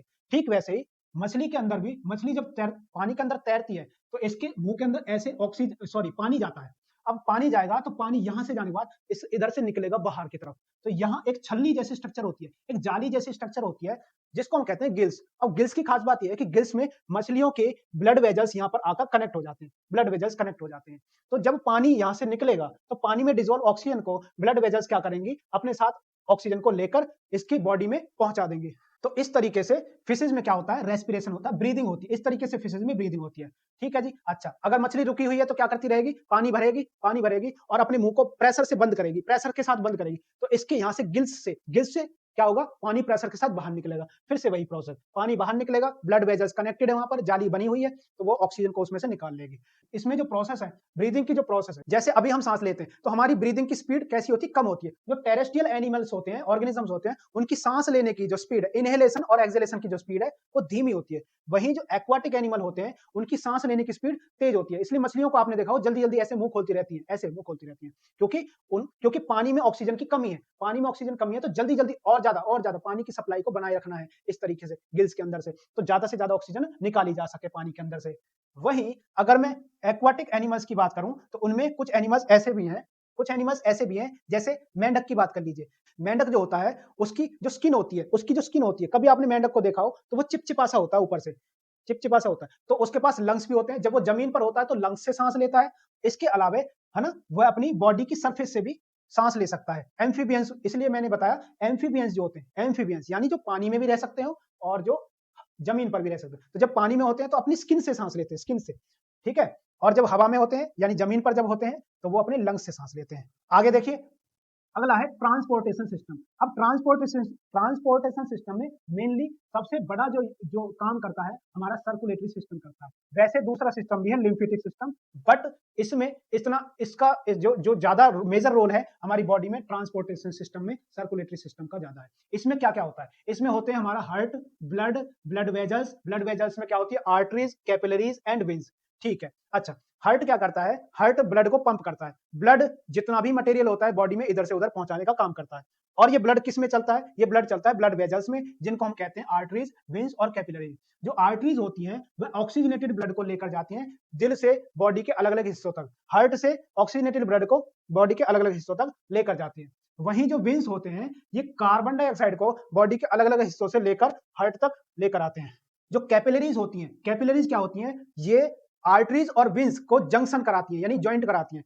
आर्टरीज और विंस की छोटी छोटी पतली पतली जो वेजल्स होती हैं जो आपस में कनेक्ट होती हैं, उनको हम कैपिलरीज कहते हैं, क्योंकि यहाँ पर एक्सचेंज होता है गैसेज का, न्यूट्रिएंट्स का और अदर मटेरियल्स का। तो इस तरीके से हमारा पूरा सर्कुलेटरी सिस्टम जो है उसमें ये पार्ट जो है अपना अपना काम करते हैं। लिम्फेटिक सिस्टम क्या होता है, जब जहां कैपिलरीज होती हैं यानी आर्टरीज और वेन्स किसी बॉडी ऑर्गन से कनेक्ट हैं, तो वहां पर आर्टरीज और वेन्स बहुत पतली पतली, बहुत छोटी छोटी, पतली पतली, बारीक बारीक, उनमें बहुत महीन वेजल्स में बदल जाते हैं, जिनको हम कैपिलरी कहते हैं। अब उसमें होता क्या है कि जब वहां पर एक्सचेंज ऑफ मटेरियल होता है तो कुछ मटेरियल स्पेस में गिर जाता है, यानी उस जगह पर बिखर जाता है। उस फ्लूइड को इकट्ठा करके एक सिस्टम बनता है, जो कि उस फ्लूइड को फिर से हमारी जो वेन्स होती हैं जिनमें डीऑक्सीजनेटेड ब्लड होता है उसमें छोड़ देते हैं। तो इसको कहते हैं लिम्फेटिक सिस्टम। इसमें क्या होता है, इसमें होते हैं lymph node, lymph vessels. Lymph nodes आपने अगर महसूस किया हो तो जो हमारे जॉइंट्स होते हैं यहाँ कुछ गांठें जैसी होती हैं, गांठें होती हैं, ठीक है, वो उनको कहते हैं लिम्फ नोड्स। ठीक, तो लिम्फ फ्लूइड की खास बात यह है, ये क्लियर फ्लूइड होता है, यानी लगभग ट्रांसपेरेंट सा। इसमें व्हाइट ब्लड सेल्स होती हैं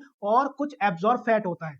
ठीक है जी। लिम्फेटिक सिस्टम बिखरे हुए फ्लूइड को कलेक्ट करके टिश्यूज के पास से, सेल के पास से उसको इकट्ठा करके फिर से ब्लड स्ट्रीम में छोड़ देते हैं। और ये जो लिम्फेटिक सिस्टम है बॉडी के इम्यून सिस्टम में बहुत बड़ी हेल्प करता है, यानी ये ट्रैप करता है जम्स को, यानी जो बॉडी ब्लड के अंदर जो जम्स आ जाते हैं उनको ट्रैप करके बाहर निकालता है। इसलिए आपने देखा होगा जब हम बीमार पड़ते हैं तो हमारा जो यूरिन होता है यानी टॉयलेट होता है वो थोड़ा येलो कलर का ज्यादा हो जाता है, तो इसका मतलब वहां पर जम्स को मार मार के यूरिन की फॉर्म में बाहर निकाला जाता है। ठीक है, आया समझ में? इस तरीके से ये हमारे इम्यून सिस्टम को बढ़ाता है। सर्कुलेटरी सिस्टम हमारे बॉडी के अंदर मटेरियल्स को एक्सचेंज कराता है, इधर उधर चलाता है। अगला देखिए, अब हम देख रहे हैं ब्लड और लिम्फ में अंतर, ब्लड और लिम्फ में अंतर। तो मैं बता चुका हूं, ये आप टेबल देख लेना, सिंपल सा, मैं सारा समझा चुका हूं, वही है। अब सर्कुलेटरी सिस्टम में मेन कंपोनेंट है ब्लड वेजल्स एंड ब्लड और हार्ट। अब हम देखते हैं पहले ब्लड वेजल्स। ब्लड वेजल्स क्या होती हैं, ये काफी सारी ट्यूब्स होती हैं जिनके अंदर से जो बॉडी की काफी सारी सेल्स को हार्ट से कनेक्ट करते हैं और लंग्स से कनेक्ट करते हैं, एक दूसरे से आपस में कनेक्ट करते हैं। ये काफी सारी ट्यूब्स होती हैं जिनमें ब्लड सर्कुलेट कर रहा होता है, जिनमें क्या करता है, ब्लड सर्कुलेट करता है, तो उनको ब्लड वेजल्स कहते हैं। ब्लड वेजल्स मेनली 3 तरह की होती हैं, arteries, veins and capillary. Arteries, veins and capillary. Arteries क्या करती हैं, आर्टरीज हमारे ब्लड को हार्ट से, जो प्रेशराइज्ड ब्लड होता है, क्योंकि हार्ट क्या करता है, प्रेशर के साथ खून भेजता है, प्रेशर के साथ ब्लड भेजता है, तो जो प्रेशर के साथ जो ब्लड होता है उसको बॉडी की हर सेल्स तक पहुंचाने का काम कौन करती है, आर्टरीज। इसलिए आप देख सकते हैं इसकी जो वॉल होती है, इसकी जो थिकनेस होती है ज्यादा होती है, क्योंकि इसमें जो है खून प्रेशर के साथ आगे की तरफ बढ़ता है, तो इसलिए इसकी जो वॉल्स होती हैं थिक होती हैं। अच्छा, एक खास बात और है, जो आर्टरीज होती हैं हमारी, जो स्किन होती है उसकी गहराई में होती है, यानी नीचे की तरफ मसल्स में होती हैं। और जो वीन्स होती हैं, वीन्स क्या करती हैं, बॉडी के अलग अलग हिस्से से ब्लड को लेकर आएंगे, जिसमें डीऑक्सीजनेटेड ब्लड होता है उसको हार्ट तक लेकर आती है, जिसमें वेस्ट मटेरियल भी होता है। तो क्योंकि ये लेकर आ रही, तो इसमें प्रेशर की क्या होती है, कमी होती है, प्रेशर उतना नहीं होता, तो इसलिए इसकी वॉल कैसी होती है, थिन होती है। इसकी वॉल कैसी होती है, थिन होती है। अच्छा, और ये स्किन में सबसे ऊपर होती है, क्यों? क्योंकि अगर ये मसल्स में अंदर की तरफ होंगी तो मसल्स का प्रेशर इस पर लगेगा, सो दैट अब इन पर प्रेशर पड़ सकता है। जबकि यहाँ क्या है, इनकी थिकनेस ज्यादा है, ये मसल्स के अंदर गहराई में होती है ताकि इन पर प्रेशर रहे, क्योंकि ब्लड की वजह से ये फट ना जाए।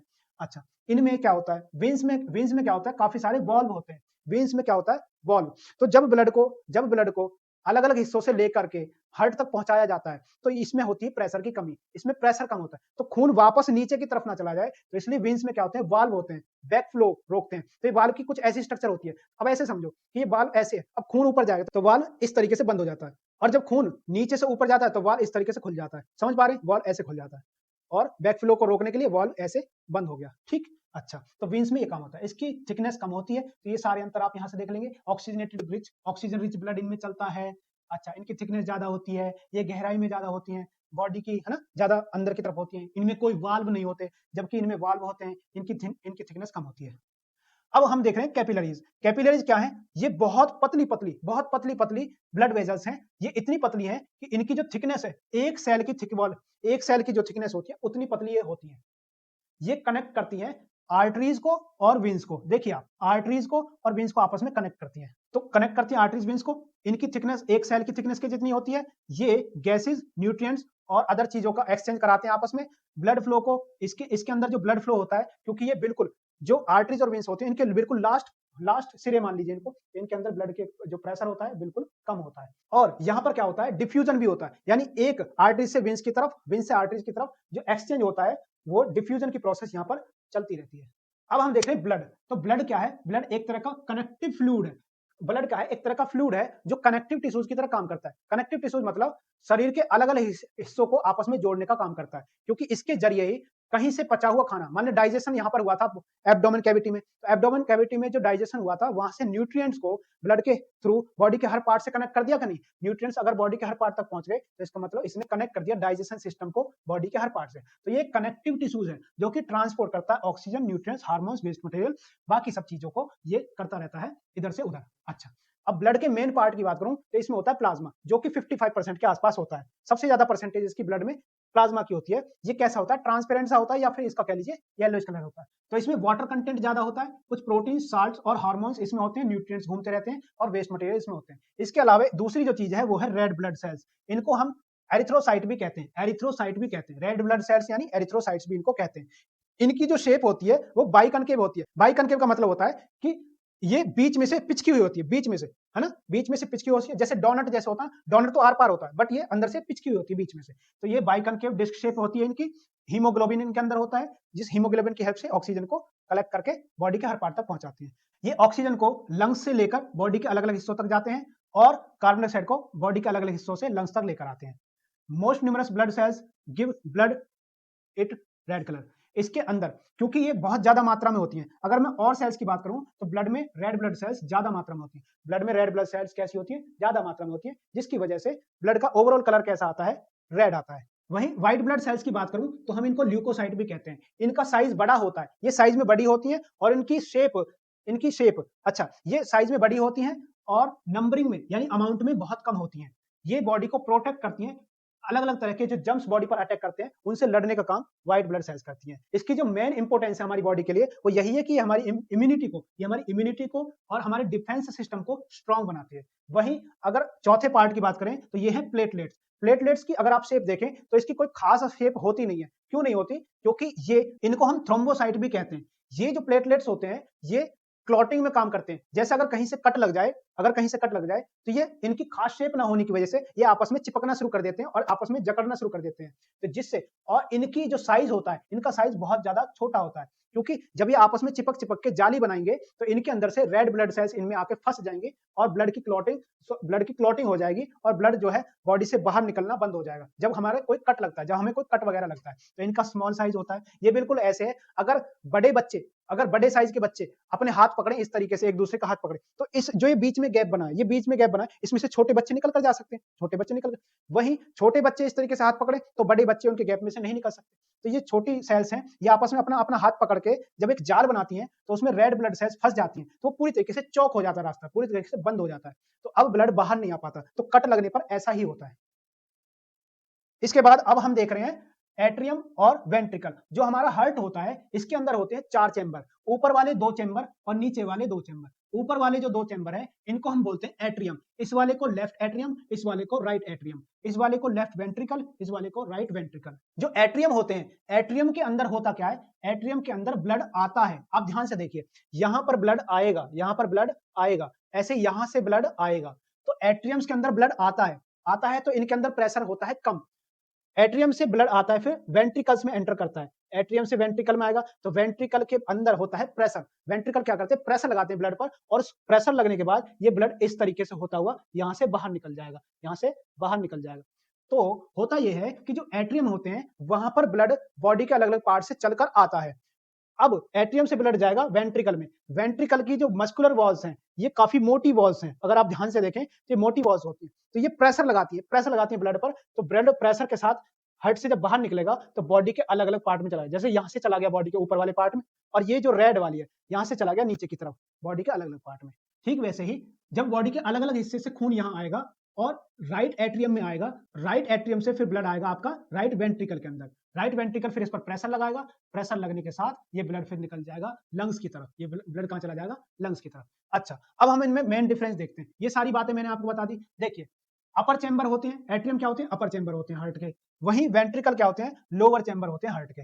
अच्छा, इसमें ये ब्लड को रिसीव करते हैं, एट्रियम के अंदर ब्लड आया था कि नहीं, ठीक है, इनकी वॉल्स कैसी होती है, थिन होती है, पतली वॉल्स होती है। इसके बाद जब ब्लड जाता है वेंट्रिकल में, तो इनके अंदर जो वेंट्रिकल होते हैं इनके अंदर ब्लड आता है, जिससे कि उन पर फिर हार्ट क्या करता है, ब्लड पर प्रेशर लगाता है। अच्छा, तो जो एट्रियम होते हैं, एट्रियम की वॉल्स जो होती है थिन होती है, क्योंकि इनमें प्रेशर कम होता है। ब्लड एंटर्स करता है एट्रियम के अंदर और राइट एट्रियम रिसीव करता है डीऑक्सीजनेटेड ब्लड को। तो अगर आप ध्यान से देखें तो राइट एट्रियम के अंदर डीऑक्सीजनेटेड ब्लड आया है। अब यहाँ के बाद ये जाएगा राइट वेंट्रिकल में। राइट वेंट्रिकल में, तो राइट वेंट्रिकल में क्या होता है, ब्लड पंप होता है, डीऑक्सीजनेटेड ब्लड लंग्स की तरफ। तो यहाँ से जो खून आया है इस पर प्रेशर लगेगा, प्रेशर लगने के बाद इस खून को छोड़ दिया जाएगा। अगर आप देखें तो इस ब्लड को छोड़ दिया जाएगा लंग्स की तरफ। यही सारी कहानी यहाँ पर लिखी है। ये काम करते हैं रिसीविंग चैम्बर की तरह, इनमें खून आता है तो रिसीविंग चैम्बर की तरह काम करते हैं। वहीं ये इनसे खून बाहर निकलता है, ठीक है, तो ये काम करते हैं पंपिंग चैम्बर की तरह। इनके अंदर आता है आपके पास लेफ्ट वेंट्रिकल में क्या होता है, ऑक्सीजनेटेड ब्लड आता है टू द होल बॉडी, ठीक है। लेफ्ट वेंट्रिकल में क्या होता है, लेफ्ट वेंट्रिकल से जब प्रेशर लगता है तो यहाँ से ब्लड गया होल बॉडी की तरफ, बता दिया मैंने अभी थोड़ी देर पहले। इंपॉर्टेंट पॉइंट क्या है, वही एट्रियम मेनली रिसीव ब्लड, तो एट्रियम में क्या आता है, खून आता है, ये जरूरी बात। दूसरी बात, वेंट्रिकल मेनली पंप ब्लड, तो वेंट्रिकल ब्लड को पंप करते हैं। लेफ्ट वेंट्रिकल जो होता है सबसे ज्यादा स्ट्रॉन्गेस्ट चेंबर होता है हार्ट का, तो लेफ्ट वेंट्रिकल अगर आप इसकी मसल्स भी देखें तो सबसे ज्यादा मोटी होती है। मसल्स अगर आप देखें तो सबसे ज्यादा मोटी है। और ये जो बीच में जो मसल्स है, ये जो बीच में मसल्स है जो चेंबर को अलग करती है, इसका नाम है सेप्टम। वो आगे और डिटेल में देख लेंगे, ठीक है। अब आपको मैं फंक्शनिंग बताता हूँ, ओवरऑल फंक्शनिंग बताता हूँ, समझो बच्चे।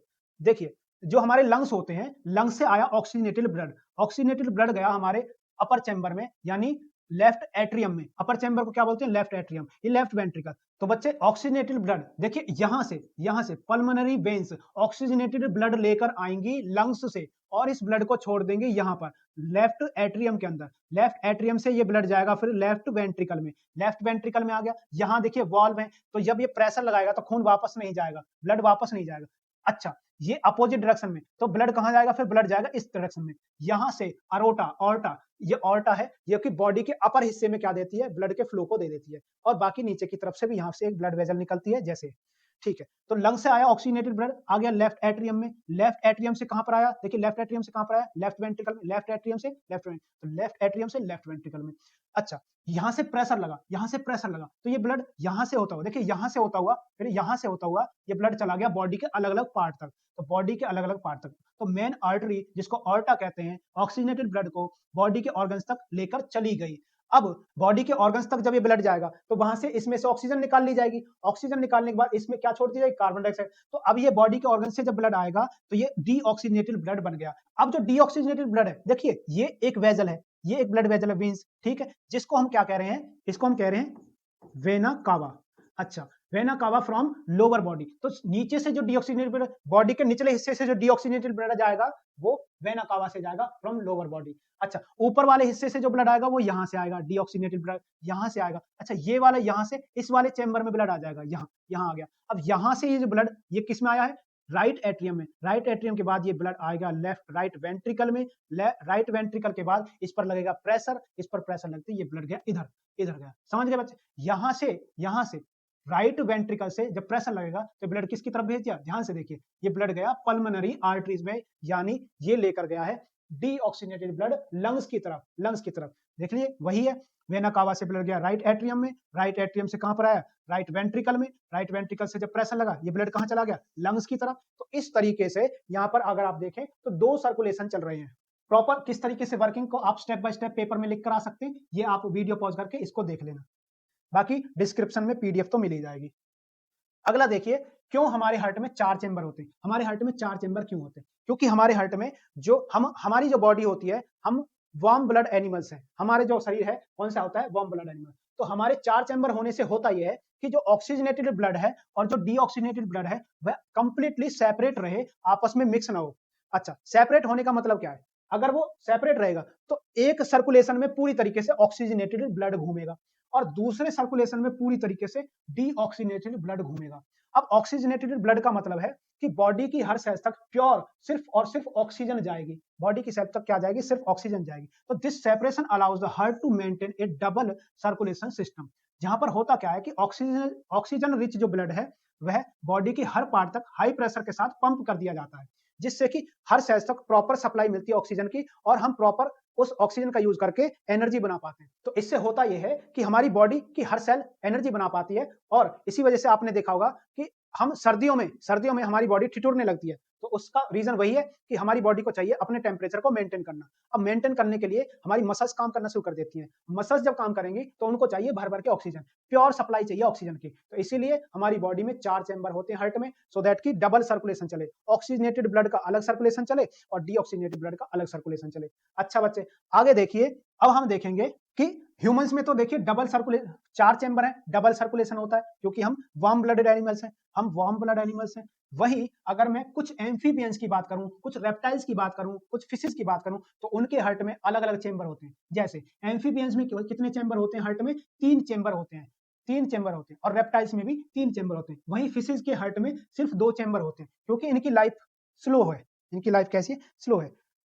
ये रहा डबल सर्कुलेशन सिस्टम। अगर आप ध्यान से देखें तो ये लंग्स हैं। अब देखिए लंग्स क्या कर रहे हैं, लंग्स ने ऑक्सीजन की सप्लाई कर दी पल्मोनरी वेन्स के अंदर, पल्मोनरी वेन्स के अंदर। एक चीज और, जितनी भी ब्लड वेजल्स खून में अपने साथ ऑक्सीजन लेकर जाती हैं, खून में अपने साथ ऑक्सीजन लेकर जाती हैं ब्लड से बॉडी के अलग अलग पार्ट तक, वो आर्टरीज होती हैं। वहीं अगर आप ध्यान से देखें तो ब्लड वेजल्स जो कि लंग्स से ऑक्सीजनेटेड ब्लड लेकर आती हैं, उसको हम कहते हैं पल्मोनरी वेन। वहीं एक ऐसी वेन्स है जो कि हार्ट से डीऑक्सीजनेटेड ब्लड लंग्स की तरफ लेकर जाएगी, उसे हम कहते हैं पल्मोनरी आर्टरीज, पल्मोनरी आर्टरीज। ठीक है जी। ब्लड किस तरीके से घूम रहा है, यहां से आया लंग्स, ऑक्सीजन लेकर ब्लड आया, हार्ट में गया, इस तरीके से राइट एट्रियम में आया, और इस तरीके से राइट एट्रियम के बाद राइट वेंट्रिकल में, वहां से प्रेशर लगा, बॉडी के अलग अलग हिस्सों में गया, बॉडी में यूटिलाइज होने के बाद उसमें फिर से ब्लड में क्या आ गई, कार्बन डाइऑक्साइड आ गई, और ये कार्बन डाइऑक्साइड वाला ब्लड आया हार्ट के पास, फिर से उस पर प्रेशर लगा और ये गया लंग्स के पास। तो ये डबल सर्कुलेशन चलता रहता है। अब देखिए, अब हम देख रहे हैं पल्मोनरी आर्टरी और पल्मोनरी वेन्स के बीच में अंतर। पल्मोनरी आर्टरी क्या बताया था बच्चे अभी? ऑक्सीजन, पल्मोनरी क्या करेगी? डीऑक्सीजनेटेड ब्लड लेकर आएगी, और पल्मोनरी जो वेन्स है ऑक्सीजनेटेड ब्लड लंग से लेकर आएगी। ठीक है, ये हार्ट से लंग्स की तरफ आती है, ये लंग से हार्ट की तरफ जाती है। ठीक है, ये ब्लड कैरी करती है राइट वेंट्रिकल में, carries blood from the right ventricle से इसमें ब्लड आता है, और इसमें क्या होता है, लेफ्ट एट्रियम से ब्लड आता है। वहीं ये डीऑक्सीजनेटेड ब्लड को ऑक्सीजनेटेड बनाने के लिए लंग्स की तरफ लेकर जाती है, और ये ऑक्सीजनेटेड ब्लड को लंग से लेकर आती है और हार्ट तक लेकर आती है। ठीक है, अच्छा, ये एकमात्र अकेली ऐसी आर्टरी है जो डीऑक्सीजनेटेड ब्लड लेकर आती है, यानी डीऑक्सीजनेटेड ब्लड इसके अंदर होता है। ये अकेली ऐसी वेन्स है जिसमें ऑक्सीजनेटेड ब्लड होता है। ठीक है, 2 पल्मोनरी आर्टरीज होती हैं। आर्टरीज कितनी पल्मोनरी आर्टरीज? 2 है। वहीं पल्मोनरी वेन्स भी कैसी हैं? ये 4 हैं, ये 4 होती हैं आमने सामने। अब अगला हम देख रहे हैं लिम्फ टिश्यू। लिम्फ टिश्यू, वैसे मैं इसके बारे में बता चुका हूं। लिम्फ क्या होता है कि जब आर्टरीज और वेन्स कैपिलरीज की वजह से आपस में कनेक्ट होती हैं, तो वहां पर कुछ मटेरियल इन कैपिलरीज से स्पेस में गिर जाता है, स्पेस में गिर जाता है। तो क्या होता है, आर्टरीज और वेन्स छोटी छोटी कैपिलरीज से आपस में कनेक्ट होती हैं। तो इन कैपिलरीज में खास बात ये होती है कि इनकी थिकनेस बहुत कम होती है, तो इनसे मटेरियल स्पेस में गिरता रहता है, बॉडी की स्पेस में गिरता रहता है। तो ये जो सारा मटेरियल जो इकट्ठा होकर कुछ बनता है, इसी को हम लिम्फ या टिश्यू फ्लूइड कहते हैं। इसी को हम क्या कहते हैं? टिश्यू फ्लूइड, क्योंकि टिश्यूज से यहाँ पर कुछ बिखर रहा है और इसको इकट्ठा कर लिया जाए तो लिम्फ सिस्टम काम करता है। तो some component of the blood के कुछ कंपोनेंट जो कि लीक होते रहते हैं through the thin capillaries walls, capillary की जो पतली पतली वॉल्स है उनमें से कुछ जो कंपोनेंट है ब्लड के, वो बिखर जाते हैं स्पेस में अराउंड द सेल के आसपास बिखर जाते हैं, जिसको कि ये फिर से इकट्ठा कर लेते हैं, तो ये बन जाता है लिम्फ। ये कलरलेस फ्लूइड होता है और इसमें लेस प्रोटीन होती है, प्रोटीन की मात्रा इसमें कम होती है। अच्छा, ये जो लीक्ड फ्लूइड है ये लिम्फेटिक कैपिलरीज में एंटर करता है, और इसको फिर ये इस तरीके से बन गया लिम्फ, और इस लिम्फ को फिर से जो हमारी लार्जर वेन्स होती है ब्लड वेजल्स में, लार्जर वेन्स जो होती है उसमें फिर से छोड़ दिया जाता है। यानी जो सेल के आसपास कैपिलरीज ने मटेरियल पहुंचाया था सेल को, तो सेल के आसपास कुछ मटेरियल बिखर जाता है, उसको फिर से कलेक्ट करके जो मटेरियल फ्लूइड बनता है उसको हम लिम्फ फ्लूइड कहते हैं, और इस फ्लूइड को फिर से हमारी बॉडी क्या करती है, लार्जर वेन्स में छोड़ देती है। इसका काम एक और होता है, तो ये क्या करता है, ये ट्रांसपोर्ट करता है एब्जॉर्ब फैट को फ्रॉम द इंटेस्टाइन से जो एब्जॉर्ब फैट है उसको ट्रांसपोर्ट करता है। इसके साथ साथ ये वापस से जो टिश्यू फ्लूइड बिखर जाता है उसको वापस से ब्लड स्ट्रीम में पहुंचा देता है, घुमा फिरा कर वही बात है। अच्छा, इसके साथ साथ ये हमारी बॉडी की इम्यूनिटी सिस्टम को स्ट्रॉन्ग करता है, ये जो जम्स होते हैं जो अटैक करते हैं बॉडी को बीमार करने के लिए, उनसे लड़ता भी है। अब हम देख रहे हैं ट्रांसपोर्टेशन इन प्लांट्स। अच्छा, प्लांट्स, क्योंकि देखो प्लांट्स जो है एक जगह ही खड़े रहते हैं, तो उनका ज्यादा लंबी प्रोसेस तो होती नहीं ट्रांसपोर्टेशन की। एक्चुअल में प्लांट्स के अंदर होता क्या, स्लो ट्रांसपोर्टेशन सिस्टम काम करता है, स्लो धीमा ट्रांसपोर्टेशन काम करता है। इसमें होता यह है कि क्योंकि प्लांट फिक्स्ड होते हैं। तो मैनी प्लांट टिश्यू क्या करते हैं, इसके ज्यादातर मर चुके होते हैं। प्लांट एक जगह खड़े होते हैं तो इसलिए इनके ज्यादातर टिश्यू क्या होते हैं, मर चुके होते हैं, डेड हो चुके होते हैं।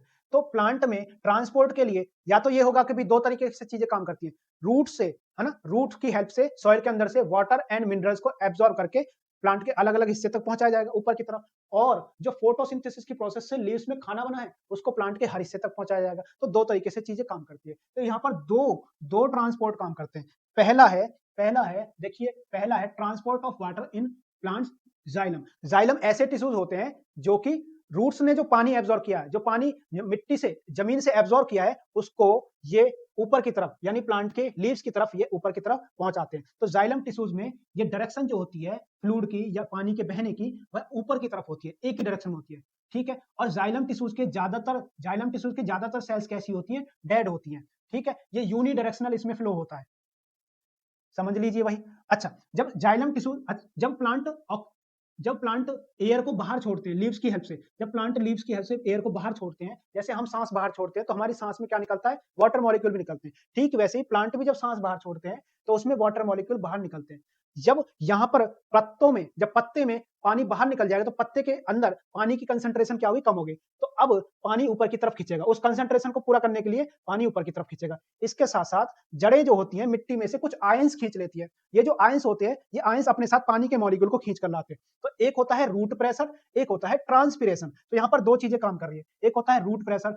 रूट प्रेशर का मतलब क्या है कि मिट्टी में से जब जड़ें मिनरल्स को खींच रही थी तो उसके साथ साथ में कुछ साल्ट को खींचती हैं। तो साल्ट जब जड़ के अंदर जाएंगे, ऐसा समझो ना भाई, जब जड़ें मिट्टी में से साल्ट को एब्जॉर्ब करेंगी, साल्ट के आयन को खींचेंगी, तो जड़ों के अंदर साल्ट की कंसंट्रेशन बढ़ गई, साल्ट के आयन की कंसंट्रेशन बढ़ गई। तो उस कंसंट्रेशन को कम करने के लिए मिट्टी के अंदर से क्या, वाटर मॉलिक्यूल ऊपर चढ़ जाएंगे। इसी को कहते हैं रूट प्रेशर। अब जब पत्ते सांस के साथ में पानी को लॉस करते हैं तो वहां पर पानी की कमी आ जाती है। उस कंसंट्रेशन को पूरा करने के लिए नीचे से पानी ऊपर की तरफ जाता है, तो ये होगी ट्रांसपिरेशन। तो जो जाइलम होते हैं, जाइलम में अपवर्ड मूवमेंट होती है वाटर की और मिनरल्स की from the root to the leaves. अच्छा, ये रॉ मटेरियल प्लांट को प्रोवाइड कराते हैं। तो क्योंकि जाइलम की वजह से ही प्लांट में जो पानी के साथ जो है रॉ मटेरियल ऊपर जाते हैं, तो ये फोटोसिंथेसिस के लिए रॉ मटेरियल प्रोवाइड कराते हैं। ये स्ट्रक्चर जो होती है और टर्जिडिटी जो होती है प्लांट की, उसको बनाए रखते हैं। क्योंकि जाइलम टिश्यूज डेड ज्यादा होते हैं, इनके अंदर डेड टिश्यूज ज्यादा होते हैं, तो इनकी मजबूती बनी रहती है और ये पेड़ जो है मजबूती से खड़ा रहता है, टर्जिडिटी बनी रहती है। प्लांट्स में during the day time mainly upward force transpiration की वजह से आती है, क्योंकि दिन के समय में यहाँ पर क्या होता है, फोटोसिंथेसिस होती है।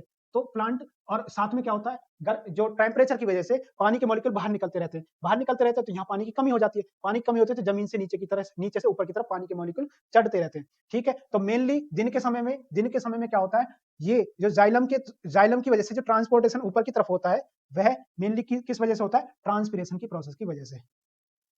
अब आगे देखिए, अगला है फ्लोएम। तो प्लांट के अंदर फ्लोएम जो होते हैं, फ्लोएम ऐसे टिश्यूज होते हैं जो लिविंग होते हैं, लिविंग टिश्यूज होते हैं। ये ट्रांसपोर्ट करते हैं प्रिपेयर्ड फूड को from the leaves to the other part of the plant. Plant के जितने भी लीव्स हैं, उन्होंने जो खाना बनाया है, उस खाने को प्लांट के हर हिस्से तक पहुंचाने के लिए जो टिश्यूज काम करते हैं, वो होते हैं फ्लोएम टिश्यूज। इसमें ट्रांसलोकेशन जो प्रोसेस है, ट्रांसलोकेशन का मतलब खाना बना कहीं पे, उसको पहुंचाया गया हर हिस्से तक। यानी पत्तियों ने जो खाना बनाया है, उसको अलग अलग पत्तियों तक भी जाना है, उसको स्टेम को भी खाना देना है, उसको जड़ों को भी खाना देना है, तो हर जगह खाना देना है। तो खाने को जहां बना है वहां से लेकर हर जगह तक पहुंचाने की प्रोसेस को कहते हैं ट्रांसलोकेशन। तो फ्लोएम कैसे काम करते हैं, फ्लोएम यूज करते हैं एनर्जी को, और ये खाने को लोड करके अपने सीव ट्यूब्स, इनकी जो ट्यूब्स होती हैं, पतली पतली जो ट्यूब्स होती हैं जिनसे खाने को इधर से उधर पहुंचाते हैं, उन ट्यूब्स का नाम क्या है, सीव ट्यूब्स। तो ये सीव ट्यूब्स की हेल्प से खाने को प्लांट के हर डायरेक्शन में पहुंचाते हैं। तो यहाँ पर जो डायरेक्शन होती है अपवर्ड और डाउनवर्ड, यानी बाई डायरेक्शन होती है, दोनों तरीके से डायरेक्शन इसमें मूवमेंट होती है, ट्रांसपोर्ट होता है। Food is transported to growing regions of the plant and stored in the roots, fruit, seed and other storage organs. अब हम देख रहे हैं फ्लोएम और ट्रांसपोर्ट, जाइलम ट्रांसपोर्ट और फ्लोएम ट्रांसपोर्ट में अंतर। ये वही सिंपल सी बातें हैं जो मैं एक्सप्लेन कर चुका हूं। अब आप देख सकते हैं इनको, मैं थोड़ा हट जाऊं, इस तरीके से आप इनको देख सकते हैं। बिल्कुल वही बातें जो मैं अभी अभी एक्सप्लेन करके हटाऊं। अब आप आगे देखिए ह्यूमन एक्सक्रीशन सिस्टम। तो ह्यूमंस में, हमारी बॉडी में जब न्यूट्रिएंट्स को हर सेल यूज करती है, ग्लूकोज का यूज करती है, न्यूट्रिएंट्स का यूज करती है, तो वहां से कुछ वेस्ट मटेरियल भी बनता है, कुछ साल्ट जो हमारी ब्लड में घूम रहे होते हैं, इनको ब्लड स्ट्रीम से बाहर निकालना बहुत जरूरी होता है। और इनको बाहर निकालने की प्रोसेस को ही हम एक्सक्रीशन कहते हैं। यानी ब्लड स्ट्रीम में जो भी यूरिया, मेटाबॉलिक वेस्ट या हार्मफुल नाइट्रोजनस कंपाउंड जो घूम रहे होते हैं, उनको बाहर निकालने की प्रोसेस को एक्सक्रीशन कहते हैं। इस एक्सक्रीशन की प्रोसेस में हमारी एक्सक्रीशन सिस्टम में 4 चीजें काम करती है: किडनी, यूरेटर्स, यूरिनरी ब्लैडर और यूरेथ्रा। देखिए, ये है हमारा एक्सक्रीटरी सिस्टम। इसमें क्या है, ये हो गई किडनी, ये हो गए यूरिनरी ब्लैडर, ये हो गए यूरेटर्स और ये हो गया यूरेथ्रा।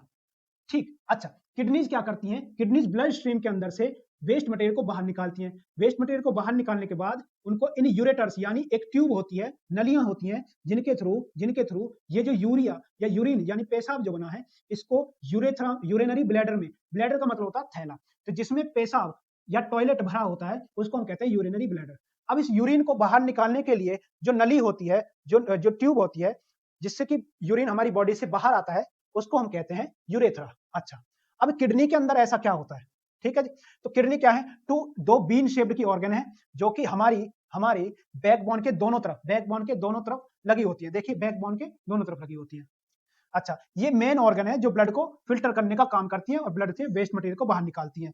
ये प्रोड्यूस करती है यूरिन को और कलेक्ट करती है ब्लड के अंदर से एक्सेसिव वेस्ट मटेरियल को बाहर निकालती है। यूरेटर्स वही 2 नलियां हैं, ठीक है। ये जो यूरिन यहाँ से बना है उसको यूरिनरी ब्लैडर तक पहुंचाती है। तो यूरिनरी ब्लैडर एक मस्कुलर स्टोरेज ऑर्गन है। इसके अंदर हमारा जो यूरिन है थोड़े थोड़े टाइम के लिए इकट्ठा होता रहता है और जैसे जैसे भर जाता है तो ये एक्सपेंड करता है और एक लिमिट के बाद फिर हमको इसे खाली करना पड़ता है। खाली करने के लिए हमारे पास एक यूरेथ्रा यानी एक नली होती है ना, हर बॉडी के अंदर, जिसकी हेल्प से हम इस यूरिन को बॉडी से बाहर निकालते हैं, दैट इज यूरेथ्रा। ये इसकी ओपनिंग को कंट्रोल करता है। हम एक स्फिंक्टर मसल्स होती हैं, जैसे एनएस के अंदर से ओटी बाहर निकालने से पहले उसके अंदर स्फिंक्टर मसल्स थी, ठीक वैसे यहाँ पर भी स्फिंक्टर मसल्स काम करती हैं। तो अब हम देख रहे हैं किडनी के अंदर ऐसा क्या है जो ब्लड को फिल्टर करता है। तो किडनी के अंदर है नेफ्रॉन। किडनी के अंदर क्या है? नेफ्रॉन। नेफ्रॉन्स ऐसी छोटी छोटी फिल्टरिंग यूनिट्स होती हैं किडनी के अंदर जो कि ब्लड को प्यूरिफाई करने में मदद करते हैं और ये रिमूव करते हैं वेस्ट मटेरियल को और रेगुलेट करती हैं वाटर एंड साल्ट को इनसाइड द ब्लड स्ट्रीम। अच्छा, अगर आप एक नेफ्रॉन की स्ट्रक्चर को देखें तो नेफ्रॉन की स्ट्रक्चर कुछ ऐसी होती है। ऐसे बहुत सारे लाखों नेफ्रॉन्स होते हैं किडनी के अंदर, एक नेफ्रॉन की स्ट्रक्चर ऐसी होती है। अब जो रेनल आर्टरीज होती हैं, रेनल आर्टरीज, ठीक है जी, रेनल आर्टरीज से जब ब्लड इस नेफ्रॉन के अंदर एंटर करता है तो यहां पर एक कप जैसी शेप होती है। कप जैसी शेप के अंदर जिसको हम बाउमन कैप्सूल कहते हैं, इस कप जैसी शेप को, इसके अंदर भरा होता है ग्लोमेरुलस फ्लूइड। इस कप जैसी स्ट्रक्चर के अंदर ग्लोमेरुलस फ्लूइड भरा होता है, फ्लूइड। अच्छा, उस फ्लूइड के अंदर खास बात होती है कि उस फ्लूइड के अंदर साल्ट की कंसंट्रेशन कम होती है। समझना बच्चे, इस कप के अंदर इस कप जैसी स्ट्रक्चर के अंदर भरा हुआ है एक ग्लोमेरुलस फ्लूइड, उस फ्लूइड के अंदर कंसंट्रेशन साल्ट की कम है। तो जब यहाँ पर रेनल आर्टरीज एक गुच्छे जैसी शेप में इस कप के अंदर रखी होगी, तो वह एक फ्लूइड के अंदर रखी है। अब इसके इस रेनल आर्टरी के थ्रू जो ब्लड आया है उसमें है भर भर के क्या बच्चे? उसमें भर भर के है साल्ट्स, यूरिन। अच्छा, जब ब्लड के अंदर कंसंट्रेशन ज्यादा है तो कंसंट्रेशन ज्यादा से ये जो यूरिन है कहां जाएगा? ग्लोमेरुलस फ्लूइड की तरफ, क्योंकि वहां पर कंसंट्रेशन साल्ट की कम है। तो ब्लड वेजल्स से या रेनल आर्टरी से, ठीक है, जिसको हम कहते हैं ग्लोमेरुलस, तो यहां से निकलकर जो साल्ट है वो उस ग्लोमेरुलस फ्लूइड में मिक्स हो जाएंगे। अब ये यहां से होता हुआ ये आएगा कंडक्टिंग डक्ट की तरफ, जहां से यूरिन को इकट्ठा कर करके यूरेथ्रा की तरफ या यूरिनरी ब्लैडर की तरफ भेजा जाता है।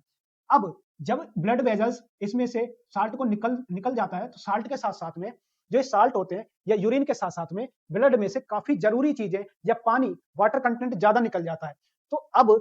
तो ये जो रेनल आर्टरीज है, यहाँ से जो साल्ट या अदर वेस्ट मटेरियल है ये ग्लोमेरुलस फ्लूइड में मिक्स होकर इस ट्यूब के थ्रू कंडक्टिंग डक्ट से होता हुआ बाहर की तरफ निकल रहा ही होता है। उससे पहले होता यह है कि जो ये रेनल आर्टरीज है इसको ये ऐसा, जब इसे याद आता है कि भाई ज्यादा मटेरियल बाहर निकल गया, मतलब काम की चीजें भी निकल गई, पानी भी ज्यादा चला गया, तो उसको वापस से कलेक्ट करने के लिए ये इसके इस तरीके से कैपिलरीज की ब्रांच बना देती है, ठीक है, ब्रांच ऑफ रेनल वेन्स। तो इसकी तरफ इस तरीके से ये ब्रांच बना देती है और इसमें से एब्जॉर्ब करना शुरू कर देती है वो जो पानी ज्यादा चला गया था, जो प्रोटीन्स जो चले गए थे उनको वापस से खींचना शुरू कर देती है। और अब जब इसमें से इस तरीके से जो सिलेक्टिव मटेरियल है, देखिए ग्लोमेरुलस फिल्ट्रेशन क्या होता है, जो बाउमन कैप्सूल के अंदर जो ग्लोमेरुलस फिल्ट्रेशन था उसके अंदर होता यह है कि यहां पर ब्लड एंटर करता है नेफ्रॉन के अंदर through a network of thin walled capillaries, thin walled of capillary, ये कैपिलरीज हैं, यहाँ पर गुच्छा बना हुआ है, इसके अंदर एंटर करता है ब्लड। अब ग्लोमेरुलस के अंदर करता है, तो ड्यू टू प्रेशर यहाँ पर होता है कि पानी, यूरिया और salt, glucose and amino acid, काफी सारी चीजें यहाँ पर इसमें जो नेफ्रॉन का ट्यूबुलर पार्ट है उसमें आ जाता है। अब ये सब्सटेंस क्या करते हैं, इनिशियल फिल्ट्रेट इसका यहाँ पर हो चुका होता है, माना पहले लेवल पर फिल्ट्रेशन यहाँ पर हो गया। अब इसके बाद इसको कलेक्ट किया जाएगा बाउमन कैप्सूल के अंदर, बाउमन कैप्सूल के अंदर इसको इकट्ठा करने के बाद ये जो लार्जर कंपोनेंट्स यहाँ पर जो है, यहाँ पर प्रोटीन्स वगैरह, एमिनो एसिड्स, वाटर ज्यादा आ चुके थे, इसको वापस से सिलेक्टिव रीअब्जॉर्प्शन की प्रोसेस से ये जो ब्लड वेजल्स हैं फिर से इसमें से कलेक्ट करके इसको लेकर के जाएंगे, ठीक है, इसको कहते हैं सिलेक्टिव रीअब्जॉर्प्शन। तो as the filtrate moves along the renal tubules, यहाँ से रीअब्जॉर्ब किया जाएगा यूजफुल मटेरियल्स को फ्रॉम इट, और जो सब्सटेंस होते हैं इनको जैसे कि glucose, amino acids, essential salts, इन सबको या डिफ्यूज बैक इनको फिर से ब्लड स्ट्रीम में भेज दिया जाएगा। A major amount of water is also reabsorb, पानी की ज्यादातर मात्रा को फिर से एब्सॉर्ब कर लिया जाएगा सो दैट कि फिर से उस पानी से फिर से ब्लड का फिल्ट्रेशन चलता रहे। इस प्रोसेस को, ये प्रोसेस ये एंश्योर करती है, ये प्रोसेस क्या एंश्योर करती है कि जरूरी चीजें यूरिन के साथ बॉडी से बाहर ना निकल जाएं। ये प्रोसेस क्या इंश्योर करती है बच्चे, जरूरी चीजें बॉडी से बाहर ना निकल जाएं। अच्छा, अगला है ट्यूबुलर सेक्रेशन का मतलब है कि जब फाइनल स्टेज में यहाँ जैसे अभी यहाँ पर सीक्रेशन हो गया, इसके अंदर से निकाल लिया गया, तो यहाँ पर इस जो ट्यूबुलर नेफ्रॉन की जो ट्यूब्स हैं यहाँ पर कैपिलरीज कनेक्ट हैं। अगर आप ध्यान से देखें तो यहाँ पर क्या है, कैपिलरीज कनेक्ट हैं। तो ये कैपिलरीज के अंदर से फिर क्या किया जाएगा, जो वेस्ट मटेरियल उसको एब्जॉर्ब करके इस तरीके से ये जो ट्यूब है, कंडक्टिंग ट्यूब है, यहाँ से कलेक्टिंग जो डक्ट इसको कह रहे हैं, यहाँ से यूरिन बाहर यूरिनरी ब्लैडर की तरफ पहुंचा दिया जाएगा। अच्छा, इसके बाद देखिए अब हम देख रहे हैं जरूरत कब पड़ती है, जब हमारी बॉडी के अंदर जो किडनी है, जब हमारी बॉडी के अंदर की किडनी फेल कर जाती है तो हमें आर्टिफिशियल किडनी की जरूरत पड़ती है। इसका फंक्शन यही है, फिर से जैसे हमारी नॉर्मल जो हमारी किडनी होती है वो जो काम करती है, इसी तरीके से ये भी नाइट्रोजनस वेस्ट को और एक्सेस साल्ट को ब्लड से बाहर निकालती है डायलिसिस की प्रोसेस से। अच्छा, तो ये वर्क कैसे करती है, जब यहाँ पर ब्लड आता है इन ट्यूब्स से होता हुआ, यहाँ पर सिलेक्टिवली परमेबल मेम्ब्रेन होती है, इस यहाँ पर ये काफी सारी सिलेक्टिवली परमेबल मेम्ब्रेन से होता हुआ जब ब्लड आएगा तो ब्लड में से सिलेक्टिव मटेरियल्स को निकाल के ये यहाँ पर बाहर निकाल देगा और बाकी फिल्टर हुए ब्लड को वापस से इसमें बॉडी में ट्रांसफर कर देता है। तो इस तरीके से काम करती है आर्टिफिशियल किडनी। एक्चुअल में यहाँ पर कोई सिलेक्टिवली रीएब्जॉर्प्शन नहीं होता, आर्टिफिशियल किडनी के अंदर कोई सिलेक्टिव रीएब्जॉर्प्शन नहीं होता। जो वेस्ट मटेरियल के साथ में पानी, प्रोटीन, वाटर कंटेंट जो निकल गया उसको वापस से एब्जॉर्ब नहीं किया जाता। तो फिल्ट्रेशन के बाद जो भी ब्लड है फिर से बॉडी में चला जाता है। ठीक है बच्चे, अगला देखते हैं हम excretion in plant. Excretion plant, तो प्लांट में एक्सक्रेशन कैसे होता है, तो प्लांट टाइम टू टाइम क्या करते हैं, देखिए एक तो अपने लीव से वो कार्बन डाइऑक्साइड तो निकालती हैं, कार्बन डाइऑक्साइड को निकालते हैं, उसके साथ साथ ये निकालते हैं अपने लीव से वाटर कंटेंट को, और ये पत्तियों को झाड़ते हैं, पत्तियां इनकी गिर जाती हैं। इसके साथ साथ ये अपनी रूट से वेस्ट मटेरियल को निकालते हैं, और प्लांट्स में आपने देखा होगा रेजिन्स या गम्स, है ना, वो ग्लू जैसा मटेरियल या रबड़, इस तरीके के जो मटेरियल निकलते हैं वो भी प्लांट के वेस्ट हैं। गैसेस वेस्ट की बात करूं तो प्लांट ऑक्सीजन को यूज करते हैं और कार्बन डाइऑक्साइड निकालते हैं, और जब कार्बन डाइऑक्साइड को यूज करते हैं तो ऑक्सीजन निकालते हैं। इस तरीके से ये गैसेस वेस्ट को निकालते हैं। Extra water eliminated bye transpiration, पत्तियों से ट्रांसपिरेशन की प्रोसेस से ये एक्स्ट्रा वाटर को निकालते रहते हैं। शीडिंग ऑफ प्लांट पार्ट, जैसे पत्तियों का गिरा देना, लकड़ी या ब्रांचेज जो होती हैं, लकड़ियां जो टूट कर गिरती रहती हैं वो निकल जाना। स्टोरेज ऑफ वेस्ट प्रोडक्ट, जैसे कि रेजिन्स, लेटेक्स, मैंने बताया आपको गम्स, रेजिन्स, लेटेक्स, इस तरह की चीजें, यानी स्टेम में से आपने देखी हो, प्लांट के स्टेम में से रेजिन्स, गम्स वगैरह निकलते रहते हैं। Waste release into the soil, तो जो रूट्स हैं, रूट्स के थ्रू भी ये अपनी जो वेस्ट मटेरियल है ये सॉइल में छोड़ता रहता है। तो यार ये था इस चैप्टर का प्यारा सा लेक्चर। अब आपको करना ये है, इस वीडियो के बाद अब आपको PYQs और इंपॉर्टेंट क्वेश्चन वाली वीडियो को देखना है, उससे अपने क्वेश्चन लगाने सो दैट कि आपका चैप्टर कंप्लीट हो जाए। ठीक है, टाटा, गुड बाय।